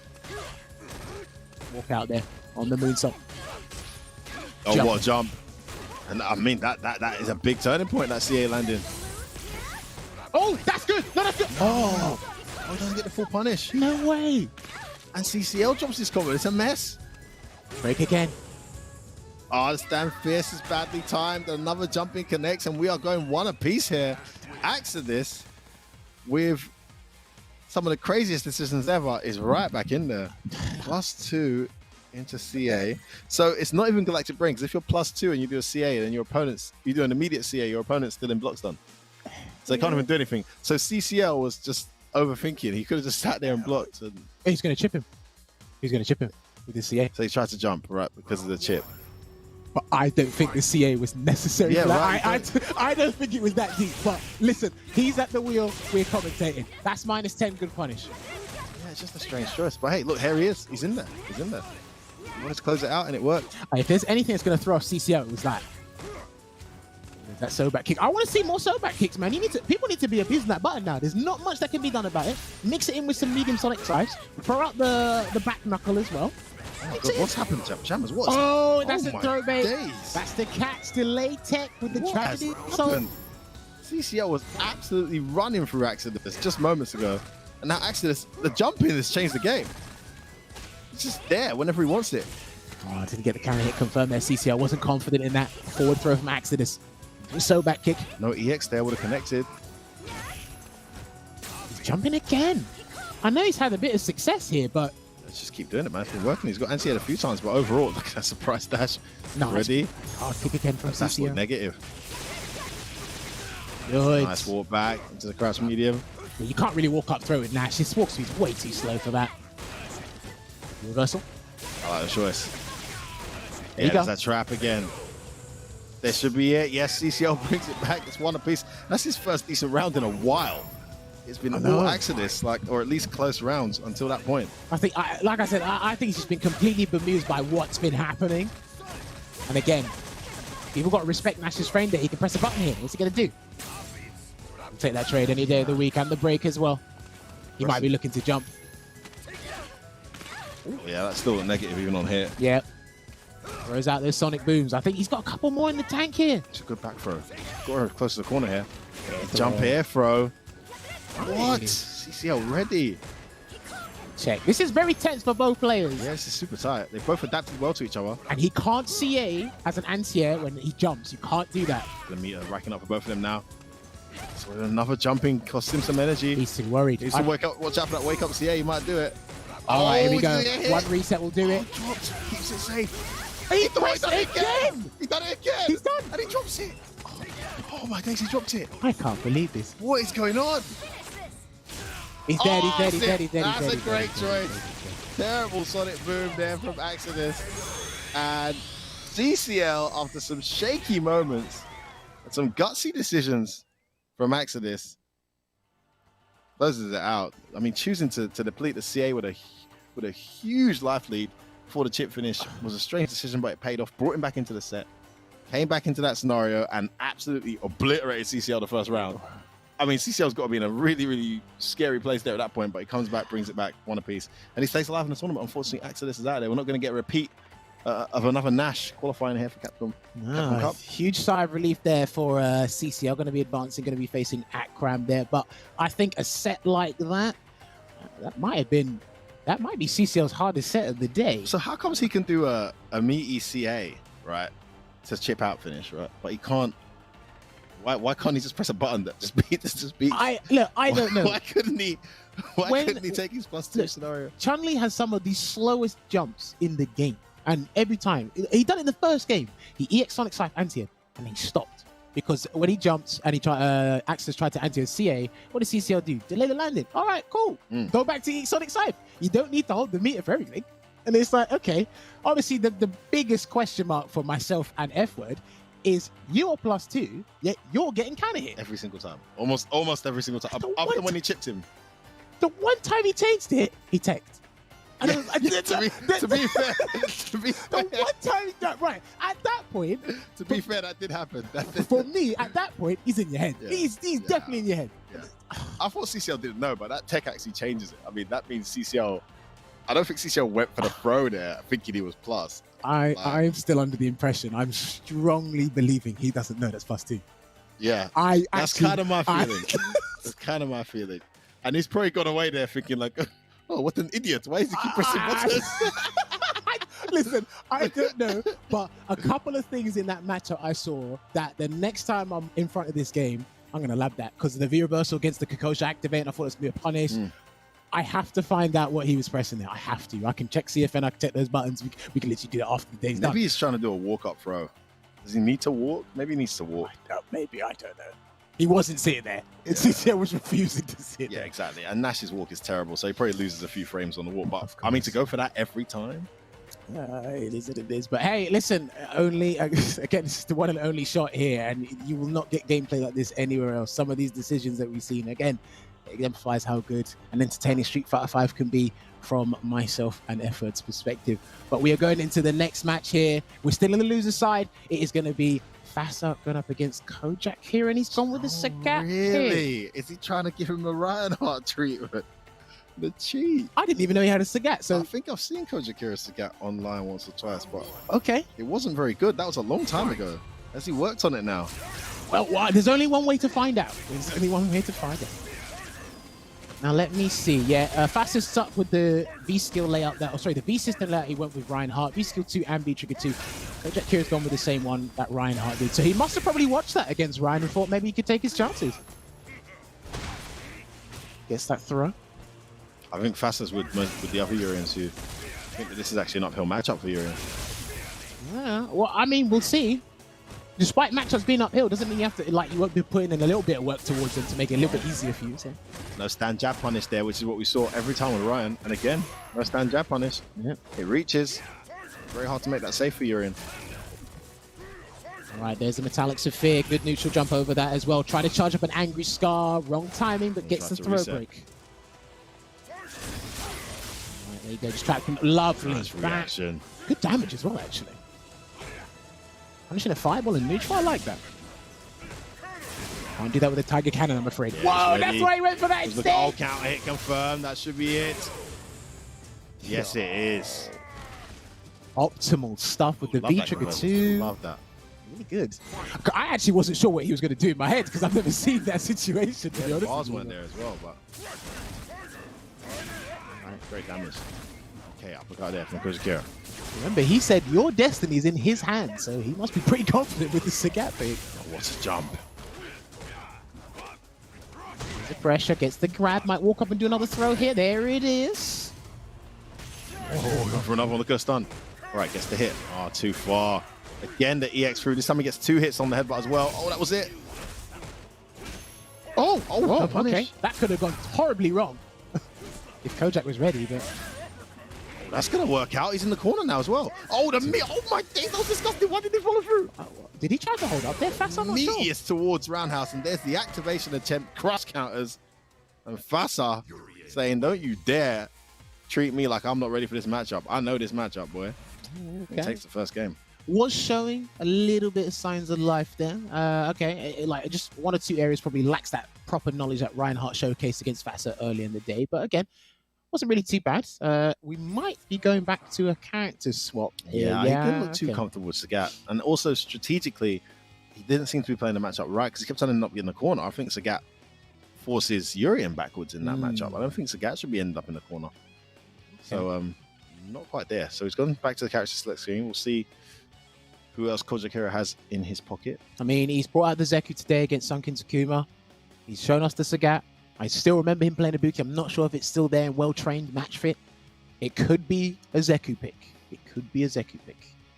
But, or he could have another character under his belt. I mean, this is the time to be, having multiple characters under your belt, especially for competitive play. So, who knows? He might have something there. But guys, like I said, do not forget, starting from the 26th of June, there'll be EVO warm-up rounds of Street Fighter 5 in preparation for Street Fighter 5 at EVO Online later this year. And do not forget as well, North America Midwest, that is happening next week. The registrations close on Monday, June the 14th. So if you are in that region, please do get signing up. And he's gone with the Zeku. Let's see how this one goes here. Should be a little bit more active, more comfortable with his Zeku pick there. And I'm curious to see. He might have to dial it back a little bit because Facet is not afraid to do EX headbutts, especially through your strings. Oh, right off the bat, the target combo from the stand fierce. Oh, we had the counter hit. That medium there, which is plus infinity. Yeah, he could have Michael got another one. Confirmed there. Confirmed off that target combo. It's all worked out anyway. Faster's very good at slowing things down. He's going to concede this round. But he's seen what Coach Akira is coming with, which is an extremely aggressive Zeku approach. We're both old and young. It's forward on the stick almost at all times. Yeah, of course. Right, the bird's not. It's going to be completely irrelevant right there. Dashes after a throw break. Interesting. Get reset into a meaty throw.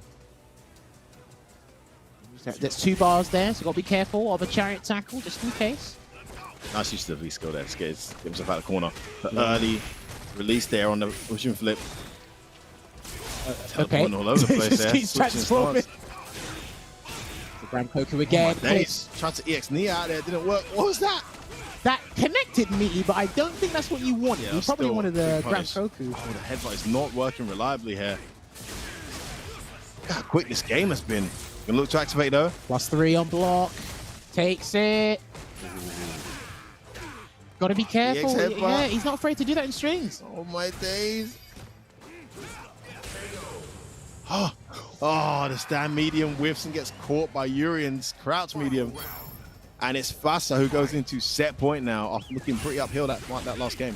Okay, that was actually a very exhilarating round there for Kojak Kira, but just like let it slip through his fingers. Respect my V-skill, says Fasa. And again. The X is the most aggressive Fasa play I've ever seen. He's not stunned yet, but that throw will stun you. Oh, he tried! No, oh my God! He didn't do it. No respect at all. Not once did you try and bait the X dangerous headbutt. So what are you going to do? Take this 50-50, stays in front. This could be the end. Oh, no. Look to activate. What? No activation. Execution error there from Kojikira, and what a way to go out. Just didn't get his V-trigger. Yeah, a couple of times we've seen people like pressing the buttons to go to V-trigger, and they're probably trying to do it as late as possible. Input to getting eaten. And unfortunately, trying to block confirm it, right? Yeah. But maybe before it hit, because that's one of those block confirm scenarios where if it blocks, you want to activate. So should have activated because it blocked. Yeah, and then obviously with Zeku's slide into V-trigger 1, obviously the later you do it, the less frame advantage you have, but you can still cancel it into V-trigger fairly late anyway. But I mean, again, there was a little bit of solace to take from that. He was showing signs of life near the end, but again, I think after that first round in the final game, Fasa already made the decision like, you know what? X headbutt for everything. You're not. Yeah, it was a total like disregard for whatever you're trying to do. And Fasa is traditionally quite a lame style player, so for him to take that approach, I think it's actually genius because his style could be susceptible to a wild Zeku or a wild other type of mobile character. So good choice there. Right, it's absolutely insane stuff there. So that's going to be Fasa making it to the top 8 there. And then obviously up next, we'll be having Escudo going up against... That's a juicy one. Yeah, this is the one I was actually really looking forward to. So I'm presuming we're going to get Alex versus Birdie unless real Jamal wants to probably test the waters of the boxer, but probably now's not the time to do it. That's going to be interesting. But, I mean, other than that, it's been great action today. I believe we are going for another break. Is that right, stream team? Okay, cool. Cool. And let us not forget as well for the amazing theme song that has been blessed with us by the team that is, I can't remember what they are, PKCZ. Thank you very much for providing us with the Capcom 2021 theme song here. We've got theme songs for Capcom, baby. Theme songs. I mean, I hope this is a standard from here on out. Like Why it's not? every Why the not? 2022 theme song, 2023, all the years to come for the new Street Fighter game whenever that releases. But I can't wait to see that. Make sure if you haven't heard it, give it a check out because again, it's the official theme. They should play it at the start of every CPT top 8. I definitely want to hear it at the Should be in finals. the background at least while we're having this conversation, but we'll be hearing it soon enough, right? Oh, of course, for sure. But guys, we're going to take another esports break. When we're back, we're going to be watching some Alex going up against Birdie. So don't go nowhere. We'll be back with you shortly.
Welcome back. It is EU West time, and we are just a few matches away from concluding our top 8 for tomorrow. It has been wild, to say the least. The matches have been pretty crazy. Decisions, domination, strange drops, all over the place. I mean, the guys are just battling their hearts out. But I'll tell you what, there's been no lack of passion when it's come to this tournament this weekend, and we've got some very, very juicy ones coming up for you. Probably one of my favorite ones I've been looking forward to in this losers bracket coming up next as well, Jammers. Yeah, can't wait. Like we said before the break, it is now going to be Escudo going up against Real Jamal. This is going to be the third last match of the day. Thank you very much for sticking with us throughout the top 16 today.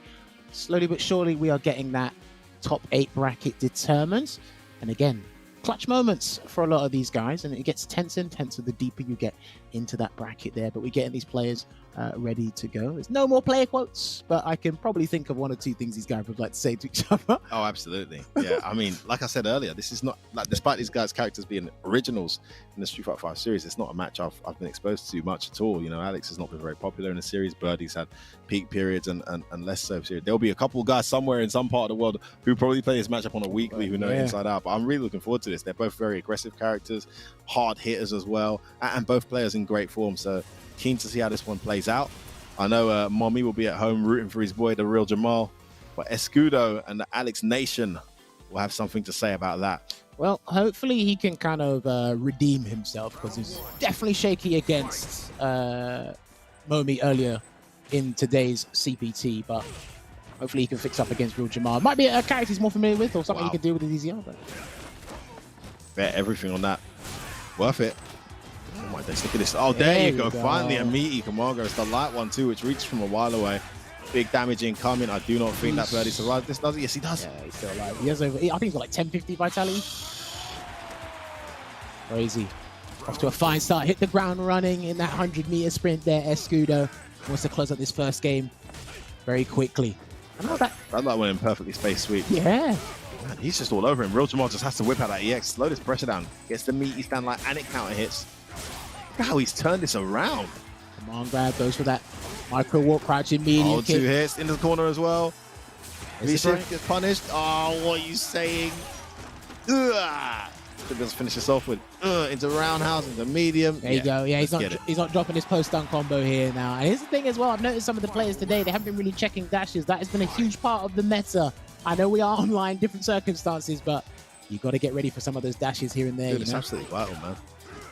Especially when you're something like that, close to stun, you got to anticipate some kind of overextension from your opponent. Plaza de Plaza. George trying to walk back there. Gets that crouching medium. Crouch medium. Oh my days, and the counter hits. Goes for a reset.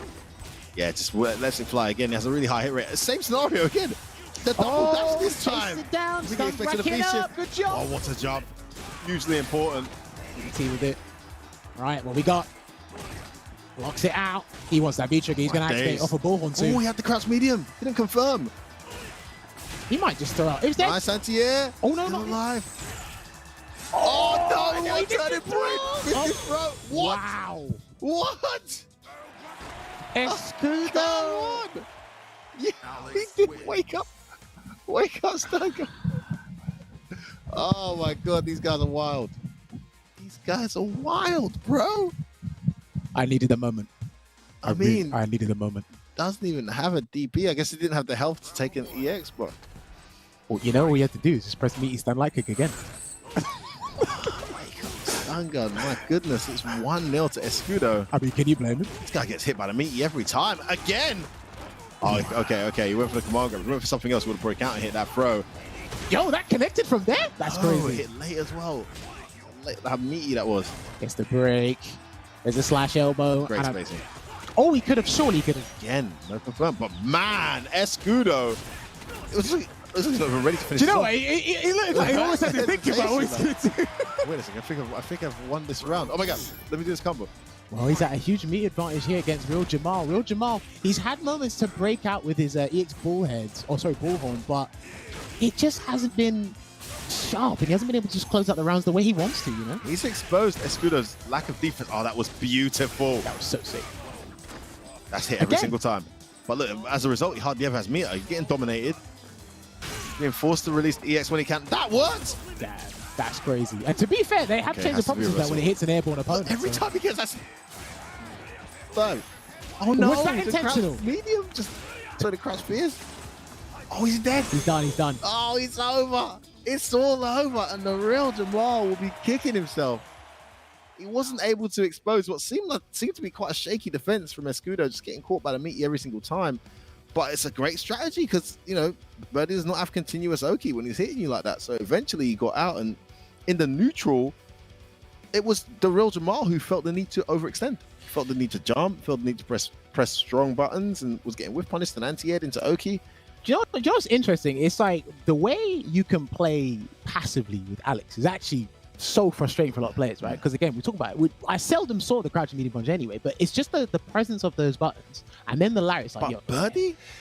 I know some things, Jammers, I'll say, you don't know until you study the match. So I actually got to study Zeku versus Birdie, and you know, but a lot of Birdie's buttons are just dumb in this game. They just beat 90% of the buttons of the game. But actually, Zeku has the crouch medium punch. It's just got a strange interaction with a lot of Birdies. The hitbox hurtbox ratio just works in Zeku's favor from a certain range. So maybe there's something I don't know about that matchup that's making the real Jamal feel the need to overextend. But he was doing a lot of jumping. Which Birdie doesn't necessarily need to do. Yeah, he resorted to EX Bullhorn. I respect that as well, because the way that Escudo was trying to pressure, it was fine. And then obviously when he did get knocked down, he got the meaties on point. I just felt his clutch moments to close things out didn't quite work out. And I like the fact that Escudo was avoiding Bull Revenges, the EX version, in different ways. But then I think Escudo actually used every single EX move in Alex's repertoire because he did wake up with head crush. You could argue that. You could argue literally that the real Jamal was still recovering from that wake up EX, because that was just wild. That was just, yeah. I think I have spoken to him before, but I didn't ask him why does he do that. But it's situations like that. Look, armor comes out in the third frame with EX/elbow. There's no super there. Okay, cool. You want to shimmy him and wake up because he might take. You didn't really test him beforehand to see that. So it's like, just stick to your stand light kick, stand medium punch. Even if that came out because just doing input, it might have blocked in time. But it's like, I feel sometimes people, you don't need to lose like that. But I understand the fear in that situation. They have no health, Jammers, right? Yeah. So I understand the fear. I get it. But I just feel like, look, let's call it a sick read. It was a sick read. I have to. It was a sick read. At the end of the day, it hit, right? It hit. This is it. If you're going for delayed tech or you shimmy, that thing's out. He's up in smelt the the air. fear. He said, you've been hit by my EX reversal a couple times. You can't afford to get it wrong this time. I will do it.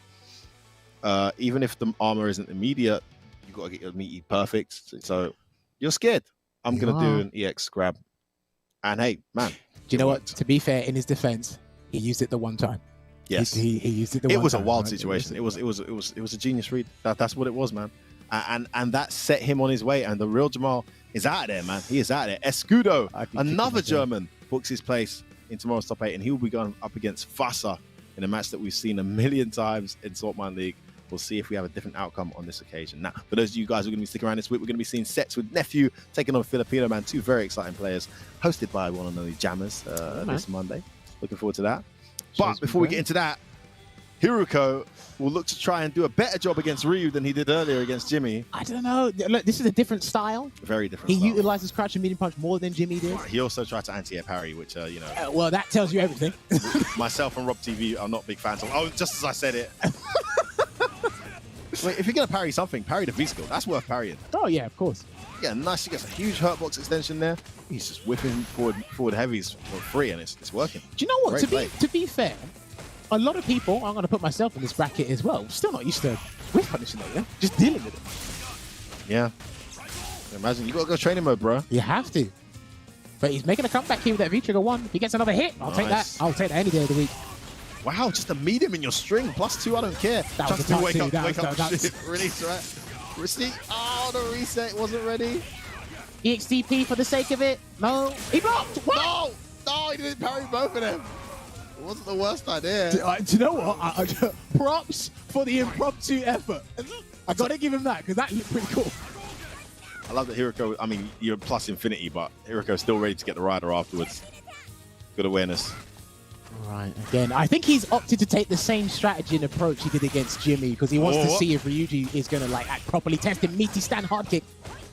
Yeah, that covers both wake-ups. There it is. Stun was high, I had to take the chance. Sorry, my bad. Doesn't cover both wake-ups. It covers the back rows. Hard kick after the tech there. Oh, man, everything just working for Hiruko. Nice. Okay.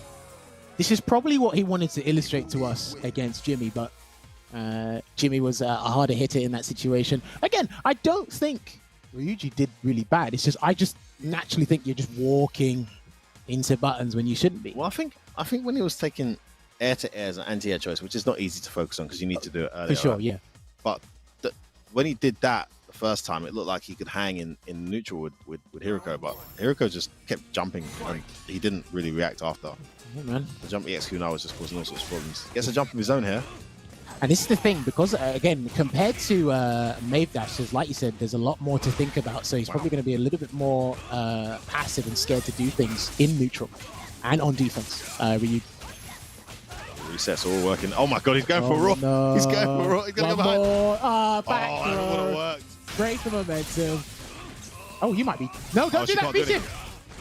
Oh, she's got a meter. She's got a bar. Didn't see it. No, yeah, he just didn't have it. So you can't do that anymore. He is so lucky. Well, you can't do it in a book anyway when you got Rider, right? Because just do EX for it. But he didn't have the EX bar, but he did have the V shift. Yeah, we'll take that any day of the week. But Ryuji takes that round regardless. Jump back jab. Oh, nearly. He just tried to go jump forward instead. If he waited for that kite, he could have put. He could have got a new juggle combo. All right. EX Kunai waiting for that. Okay. He's trying to slow it down a little here. What was that? Wake up overhead. You're still parrying? Working. Damn, okay. Catching. Oh, disgusting. All right, here we go. Which side is going to be left, right, or is it going to V-shift? Take your pick. Oh, he's trying to shimmy, but again, he's got too close. He might try to wait for the V-shift, to be fair, but... Oh, too close there. The rider got... Sorry, the V-skill got hit out. Obviously got nerfed last season. He tried to dash after that throw break. Good block on the overhead. And he's still got 2 more EX bars in the tank. He's not won this yet. That's just twice. Oh! Why? Oh my days, it was 90 parry. He takes a game. Ryuji looking to make it one hell of a German top 8 tomorrow. Do you know what? I'm so glad I'm commentating this. That would grind my gears. That'd be driving me up the wall. What do you mean if you're a player? Because it's like... And he's doing anti-parry. That drives me up the wall, mate. Hey, listen, man. There's no like, you know... Yeah. The thing is, if he didn't have a legit anti-air option, I'd do it because he's got such a good anti-air option. It's a habit, though, right? No, we're punished. I think so many players just have it instilled in them. It's crazy. No, Ryuji's feeling himself. He's just doing things now. All right, there you go. So let's see again. Hiroko's depleting his meter, just trying to get something going. Do you know what? I don't agree utilizing regular air kunai all the time. Once or twice is fine, but it's like you don't want to run out of kunai at crucial times. He's quite low on kunai now as a result. Oh my god, that one was hit me. Yeah, I like the fact he went for that confirmed medium. All right, try to press a button there, take his turn back, but no dice. Well spaced forward, hard kick, and another parry anti-air. Why was someone not clocked in this situation? Oh, horrible situation in the corner. He's going to do the... Good block. And just gets hit. +2 still gets hit. Oh, again, he tried to parry. It's unbelievable. Oh, wait, what? Oh, dash. No way. Gets the V reversal. Oh, my days. He's going to throw him. He's going to... Surely. I thought you were going to throw him. Backs off here. No more kunai. Give me that fireball. It's going to be X Rider. Go, dude, you're playing with fire, mate. Oh, wow. Wow. Hiruko goes to set point, walk up and throw. Raggle. I respect that. The cojones on this man in that situation said, you know what? I'm going to walk up and throw you for the first time. We'll take that any day of the week.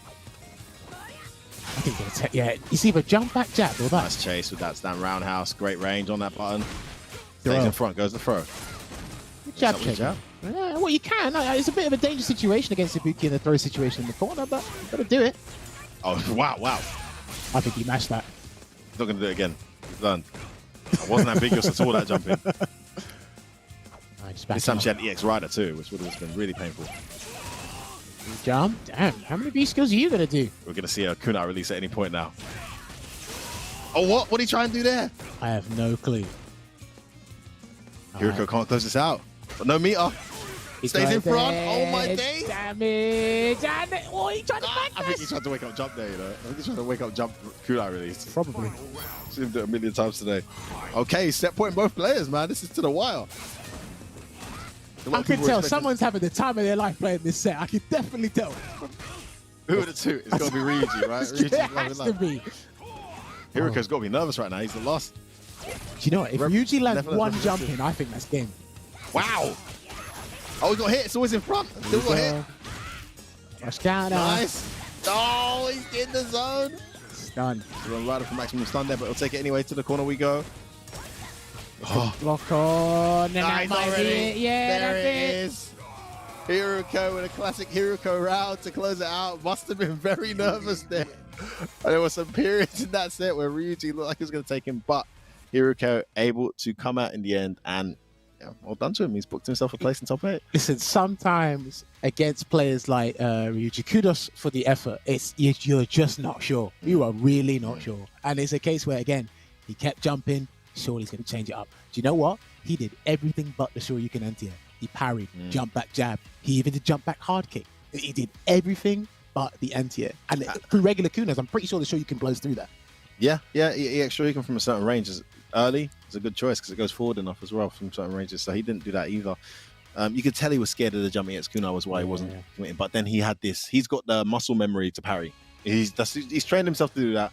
The only way to stop doing that is to train yourself out of it. Now, to be fair, it got him some mileage earlier in the set as well, but it wasn't enough. And Hiruko is going to go through. Now, speaking of Hiruko, though, I must say, I mean, this guy, he hasn't exactly looked like a Mago Slayer this weekend, a Mago and a Hurricane Slayer in his history in the CPT. He definitely is a bit rusty.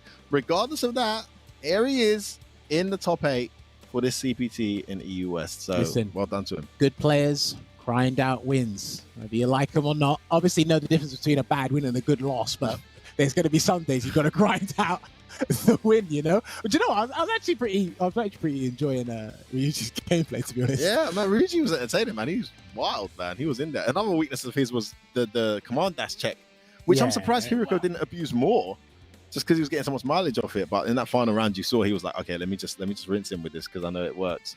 But a few things for him to work on, and it could be a pretty decent. I think force. honestly, there's like they might not be high level or top level players, but there is a number of players in Europe. I'm like, look, just ask a couple of players for some advice, just slightly fix up on these things and work on a new tactic, and then damn, no one's gonna want to play you on a Friday. Like, you know what I mean? This is it. That's it. It's crazy. And it's like, again, kudos for the effort. Thanks for participating, and hopefully we get to see more of him in future tournaments. I don't know if he even tried to play in the Intel World Opens, or he might be preparing for EVO Online. We'll see. But going to be some interesting stuff there. But we got our last match here of the top 16, I believe it is. Wow. So, because I did see one of the participants, he wanted to see the action just as much as we did. He joined midway through that set. It was Akram. He's going to be going up against CCL. So, I'm going to anticipate Colleen versus Chun-Li. I don't think Lucia is going to be a wise pick here, unless you want to catch him by surprise. How ready is his Lucia? So you've obviously seen him play recently. I've never even seen him use Lucia. I think it's like, I think he's confident in picking her in a couple of matchups. I'm not sure about the Chun-Li one, but again, statistically, and just looking at that right off the bat, it's like, don't even bother trying that's not a matchup I'd want to play voluntarily anyway. Yeah. But yeah, well, I'm just curious how Akram's Lucia is developing, because his Colleen, maybe it was an uncomfortable matchup, didn't look very comfortable either. I think he's going character crisis, which we see a lot of players go through, was way more comfortable with Laura years back, but of course he's transitioned now. We'll see how he can make it work. But yeah, matchups are everything. I remember myself, man, like playing, there were some matchups like you could put the best player of that matchup in the world against me and I'd be comfortable against that person. But you play against a scrub who uses a blanket that I've never seen before, and I was like, oh my god, what's going on? I have no idea what's going on. And he's just crush canned me. V-trigger's activated. Round over. Okay. Yeah, that's it. Figure out on the fight. That's bust. Okay. Oh god. All right. It's going to be Colleen versus Chun-Li here again. It looks like a very good grounded-based matchup. She's one of the few characters that can stand with Chun-Li on the ground. She's got some great range on her normals to whiff punish some of those otherwise brainless, buttons that Chun-Li presses. Well, I mean, like, despite calling it mindless, it's part of her gameplay. The normals have to do half the work for her, right? I mean, dude, it's too brain dead, man. All right. Well, I was talking about brain dead. This looks pretty free as well. It's just hands and off the hands. Oh no, whiff punish on the sweep there. Probably could have been. Yeah, that's what he's probably looking for before, but didn't get the opportunity to do so. That's a good opening there for CCL. Okay, checks the empty jump, was ready for it. Yo, I like it. He must have practiced that or seen that situation before. So nice voice. He gets past the ice as well. Oh, nice. Confirm. Too far. Yeah, too far. Well, back in season 3 when she came out, that stand fist was connected. What about it? That escape? Oh, He's going to do big damage. I don't think he should spend it. He's going to spend it. All right. Well, this is going to kill. Okay, afterwards. He might go for an empty low, you know. He might jump and go for an empty low. Oh, wow. Well, it wasn't a low, but wow. because the counter was coming. I think that was a hard read on the parry. Otherwise, why would you do a back fierce, right? Hard read on the parry. And there we go. So that was a very interesting first round there. I like the exchanges those two had between them. So yeah, he's looking to do it again. Oh, and then the legs as well. Again. I think if he's going to want to contest with that, you're going to have to buff a crouching jab into something or you stay in its range. Yeah, catch it on startup, which is not easy to do, by the way. Oh, it's almost impossible. Jungle. Debate. Oh, nice conversion. Close enough for the target combo. Is that EX again? Probably could have done EX legs there, CCL, but probably not sure about CCL. Still alive. Yeah, definitely could have done EXs. I don't see CCL looking for that, which is interesting because he did do that before. But, you know, he's not used Chun-Li for a few seasons. I think what you see with CCL today is fundamentals going up against unfamiliarity. So he can get through a lot of these things with fundamentals and Chun-Li's gameplay. But there's just these little snippets. Oh, what just happened? Execution error from CCL, a very strange one. Oh, not a good trade. You don't do that. Chest. Look at this. He's going to overhead Throw the will throw. do it. And it is a throw. And that should be the round there going to Akram, who is looking way more solid than he did earlier. That Colin looking way more complete and way more comfortable in this specific matchup. And CCL, that momentum all shifted when he dropped that cross counter opening. Just didn't get the combo, but not only that, he wasted a bar, got an EX, got cross counter punished. I mean, it was like a quadruple jeopardy for the guy in that scenario. Crazy. But yeah, sorry, just to elaborate on what I'm saying, it's like what's happening with the matches we've seen in CCL. It's just these little nuances, just these intricate scenarios. It's like I don't quite know. Things that happen when you don't play as regularly as you used to. Yeah. Because as much as the game is a lot easier to stay warm in, you don't have to play as much as maybe like a Third Strike or a KOF or a Street Fighter 4, but you still need to stay practiced. Like, you can drop some of the most basic stuff if you're not. Matchup knowledge goes a long way in any fighting game, and it becomes more evidently clear. That muscle memory is so important because you've got to concentrate on so many other things. You can't be thinking so hard just to do a combo. For sure. Nice whiff punish on the Samidi punch with Chun-Li standing hard punch there. Gets a crush counter. Okay, this time he does get the execution right. Nice space. Okay. Just target combo in between your string, boy.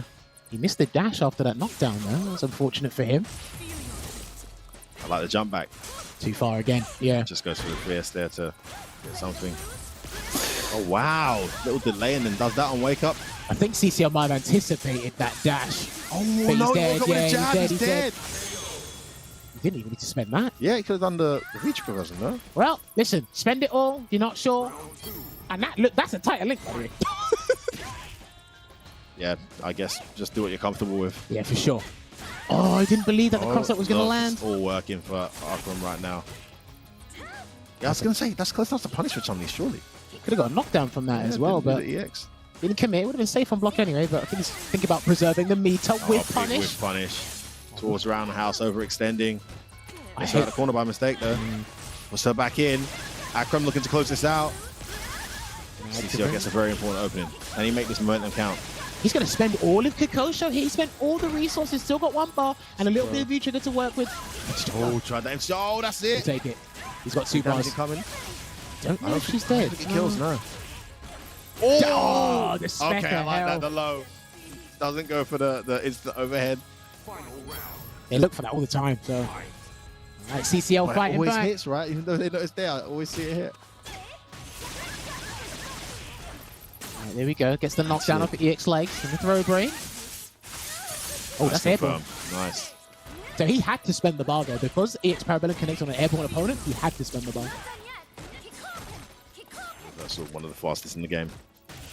Right, there we go. Just gets the low and goes into EX lightning legs. Oh, didn't convert.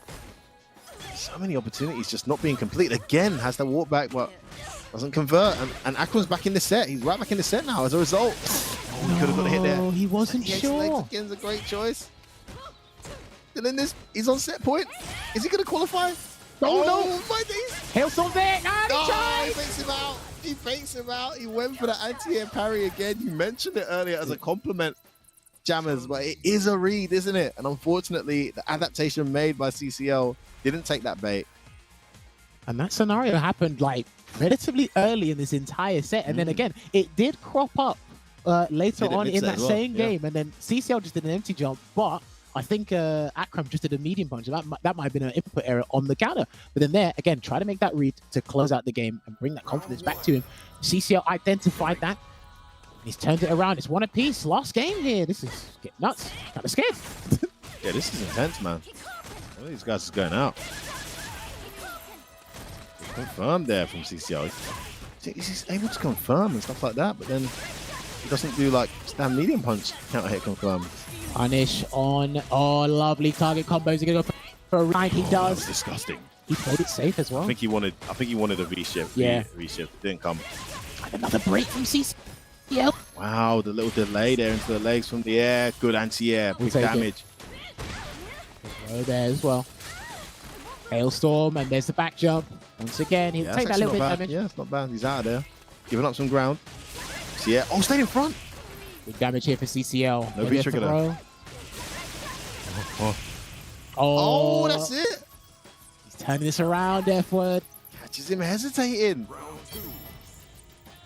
Crazy. Akram's still got the meter advantage here, but I think it's just in situations on defense he's had to block, and then he just... Okay, he's starting to punish that now. He's throwing out extremely punishable things. Chun-Li, of all people, you don't want to be doing this against, you know? I actually think that was punishable for Colleen, though, because the rest of the hits didn't hit. All right, there you go. Puts him in the corner. Light Hailstorm, maybe? No. Read. Lovely stuff. Oh, no! He could have got punished. I don't think he needs to do that. Yeah, he's out there. He's going to let that stun recover. Tries to jump in. It is set point here. DCL. Well, yeah, listen, he's made that V-trigger drain completely now. Oh, nice reaction. There you go. Pressure being applied. He tries to go for a vanity step. Good break from CCL once again. Oh, mate. Oh, he comes out like it. Pro's going to take it. It is set point. Both players jammers to the wire. Oh, man. So many stray hits, but he's just out of range to get a proper conversion, but he gets to throw, and he's going to take us to a final round here. This is a decider. Too many of these rounds have happened today. Just enough of that. Just EX 2 bar spent already. CCL trying to close this out, trying to force his way, but a fierce in the middle of your string. Going to change the tides. There's a lot of corner carry too. The first V shift of the set. He had to. He got delayed. He got hard kicked by the delay last time. Yeah, it was risky, right? Rush counter. That delayed hard kick would have hit the V shift. Oh no, he's burned some of the bar. That's going to be big. Jumps and gets air reset. Oh no, bad That's choice. it. He might be dead.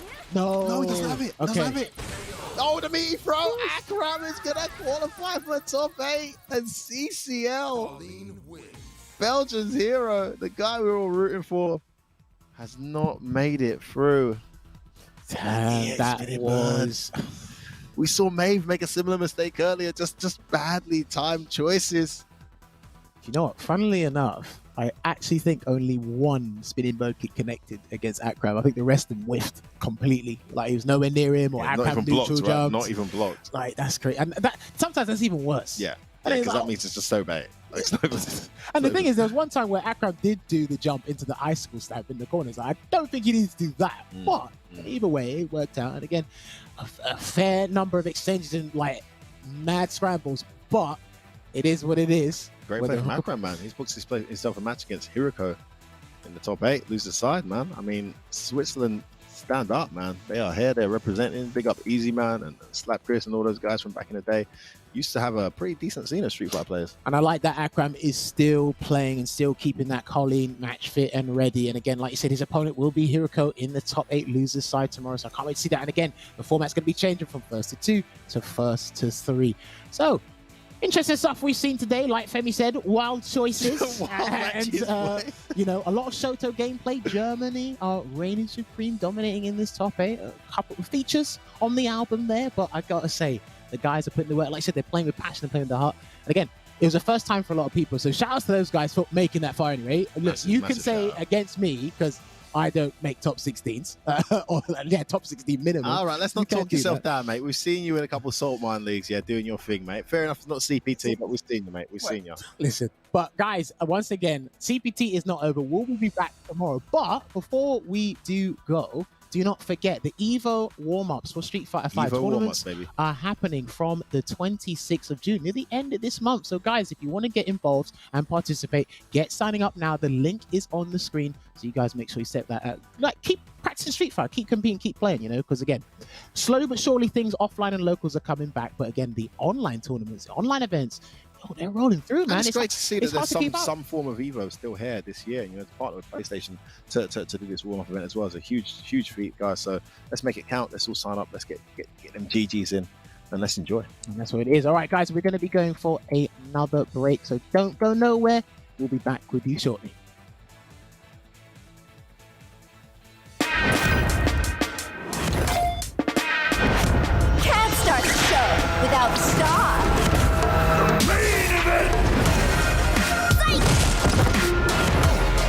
Line it up. What a power to the earth. See what I'm really made of. Pleased to meet you. The honor was mine. I'll settle this.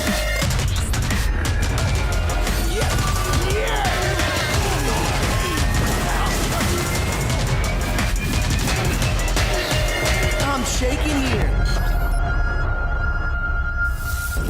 Bow down before my psycho power.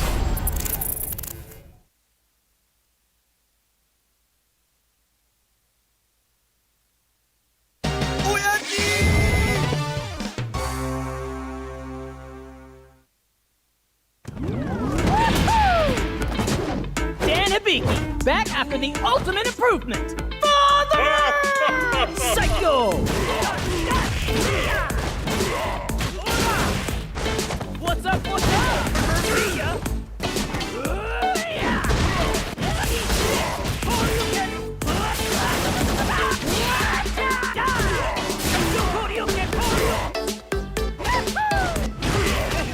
No, you don't!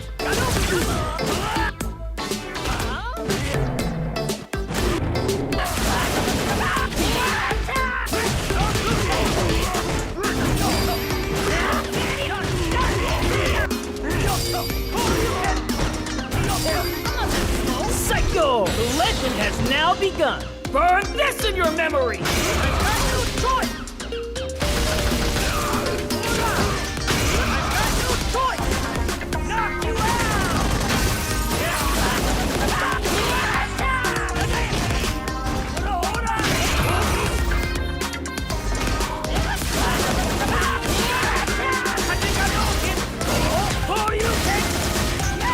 you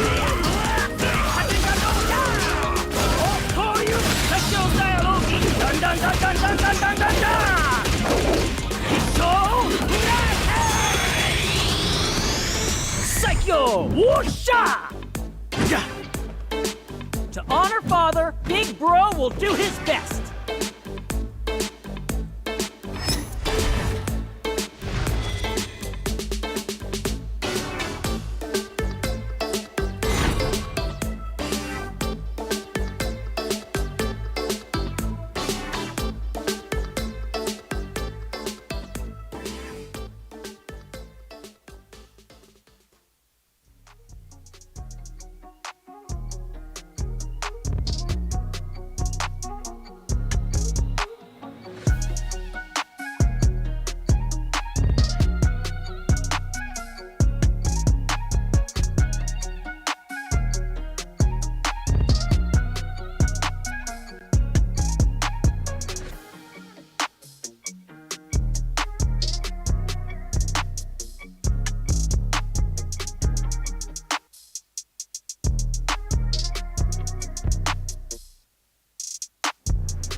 Guys, welcome back to the EU West tournament. We have concluded our top 8 for tomorrow. We know who's going to play. The matches have been wild. The decisions have been crazy. But the hype has not let us down because it has been seriously back and forth. There's been some unpredictable outcomes as well, I must say, slightly in the lower bracket or losers bracket. But that winners bracket, which I cannot wait to see, should prove to be quite an exciting experience for us tomorrow, Jammers. Yeah, I mean, look, the guys that played today in the winner's side, Takamura and Jimmy, they'll be facing off tomorrow. But again, they looked like they were completely comfortable, well-versed in their matchup knowledges there against, Colleen for Takamura and Ibuki for Jimmy. So they guys whiz through their their matches there 2-0, face the top 8. And then obviously going down into the other side of things, Momi versus Scooter. Little bit disappointed. I felt Scooter could have done a lot better because I know he is a very, very strong Alex player and he's very passionate about that character. I felt he could have shown a lot more and offered us a lot more. I think this is experience, right? Like Mommy is very good at knowing when his opponent is scared, even online. And I think he did that really well. Every time Escudo was going to make an adjustment, he just didn't give him a chance to breathe. And as soon as he smelled a bit of fear, which I think other players may have not noticed or allowed Escudo to recover from, he just mauled him. And it was just really, really dominant in the end. And then of course Reinhardt versus Fassa, which was really impressive from Reinhardt, went down, but that Sagat pick was one that Fassa was worrying about prior. And it clearly showed, at least at this level, maybe there's a level, maybe the Bonchan Aikido level where that matchup is, harder for Sagat than it is for Urien, but at least at the level where like a Reinhardt who's just kind of like a league or super low, like that kind of really peak in Street Fighter V. And no doubt if he played full time, he'd be on that level, right? We've seen him already in other games. Maybe at that level, it definitely feels like a hard matchup for Urien. And I've seen, some of the Urien masters around the world say it's at least maybe 5.5 Sagat. It's slightly uphill, but they definitely don't think Urien wins it. Yeah, but obviously, we're going to be seeing a matchup that both these guys are comfortable with tomorrow in Cammy going up against Sagat. Obviously, dropping down in losers bracket. Well. I think this is where it got a little bit more unpredictable. Yeah, it got crazy here, bro. It got crazy, man. Like we said, to reiterate, some of the players, it was their first time in the top 16. And again, me and F-Word and a lot of other European guys bump into these guys online. But in this setting, on a Saturday, CPT, the environment and the temperament is a lot different. But Fassa did make it through to the top 8. He'll be going up against Escudo. Again, another player I was a little bit disappointed that I wanted to see go into the top 8 was Real Jamal. He had to make that comeback against Boba Fett, and then against Escudo. It was just, again, the back and forth decisions there, and just got hit with the wake up head crush. Yeah, he'll be one of them. If you look at that top 16, that losers bracket, and you think about the players' mindsets, I think he'll be the most disappointed. Not to say no discredit to Escudo, but the Real Jamal will be the most salty, I think, because when you think about how he's improved, who he trains with, the matchup that he had, it wasn't a terrible match. It's a match we know he can win. And then the way it actually turned out, he'll be really upset with himself. But I want to give a shout out to the Swiss community because they only had a couple guys in there. But Sunkin, even though he lost 2-0, man, he looked solid. He had some good fundamentals. Just couldn't close out certain decisions. Kozukira was very good at overwhelming him, And then we had wild players like Boba Fett who come in here with their alternate identity, Tony Yush, just doing all sorts of crazy stuff. And Escudo as well was a bit wild. This has been insane. Well, he's going to be going up against familiar opponent against Fassa, but then obviously, you know what? I like a special shout again to Ryugi. I was pleased. Yeah. You know what? We criticize the anti-air parries. We're not big fans of never checking dashes and stuff like that. But hey, man, he put up a fight. He entertained us. He got a clutch win against Maeve that we all thought he was going to lose.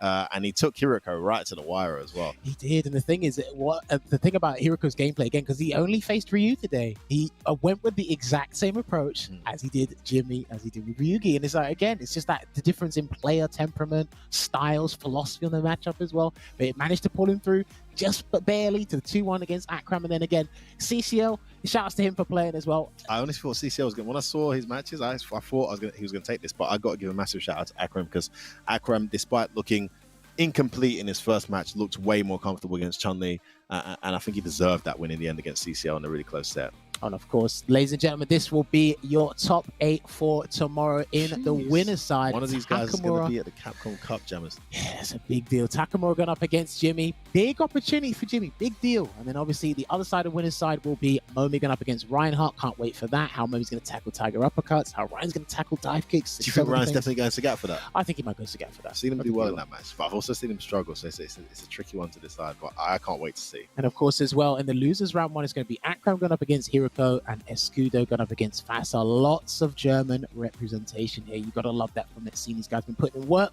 and becoming one of the most fiercest countries, formidable foes in the Western European What's not changed hemisphere. for me, still now, as it was at the start of the tournament before this weekend kicked off, the favorite is still Takamura. That is still the guy to beat this weekend. He's sitting there pretty. The winner side, he's up against Jimmy. I think being honest, we expect to win that match. But Jimmy, you know, he's got the fans behind him. He's got the community. You know, he's one of the most popular streamers here in our scene.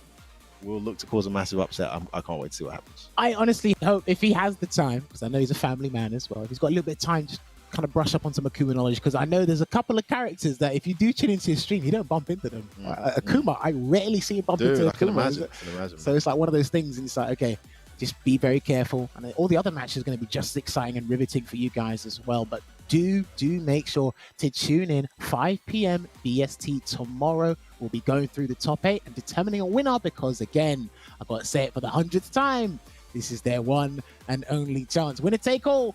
If EXDP hits, it might be the one to take you to Capcom Cup. I don't know. I'm commentating. I don't want to play. Not in these conditions. Yeah, I'm not I'd be too too shook. My playing days are behind me, man. I'm going to let you guys deal with these wild decisions when it's all on the line, man. And I can't wait to see how it turns out. So I guess we'll be seeing you guys at the same time to conclude. For sure. But guys, do make sure, if you missed the stream today, we'll be rebroadcasting and we'll be put on the YouTube archives on Capcom Fighters. Make sure you follow Capcom Fighters on their Twitter at Capcom Fighters. And as well, make sure you're following the Twitch channel and you know when the notifications when we'll be going live. But we got to love you and leave you. And we got to look forward to tomorrow. But guys, don't worry. CPT action is still around. SF5 is still kicking and thriving. That's what we want to do. Midwest next weekend. I mean, we've got to conclude this one first, but geez, like I said, there's always something. You guys are spoiled rotten. Enjoy. Of course. All right. We've got to love you and leave you. We'll see you tomorrow for the top 8. Take care.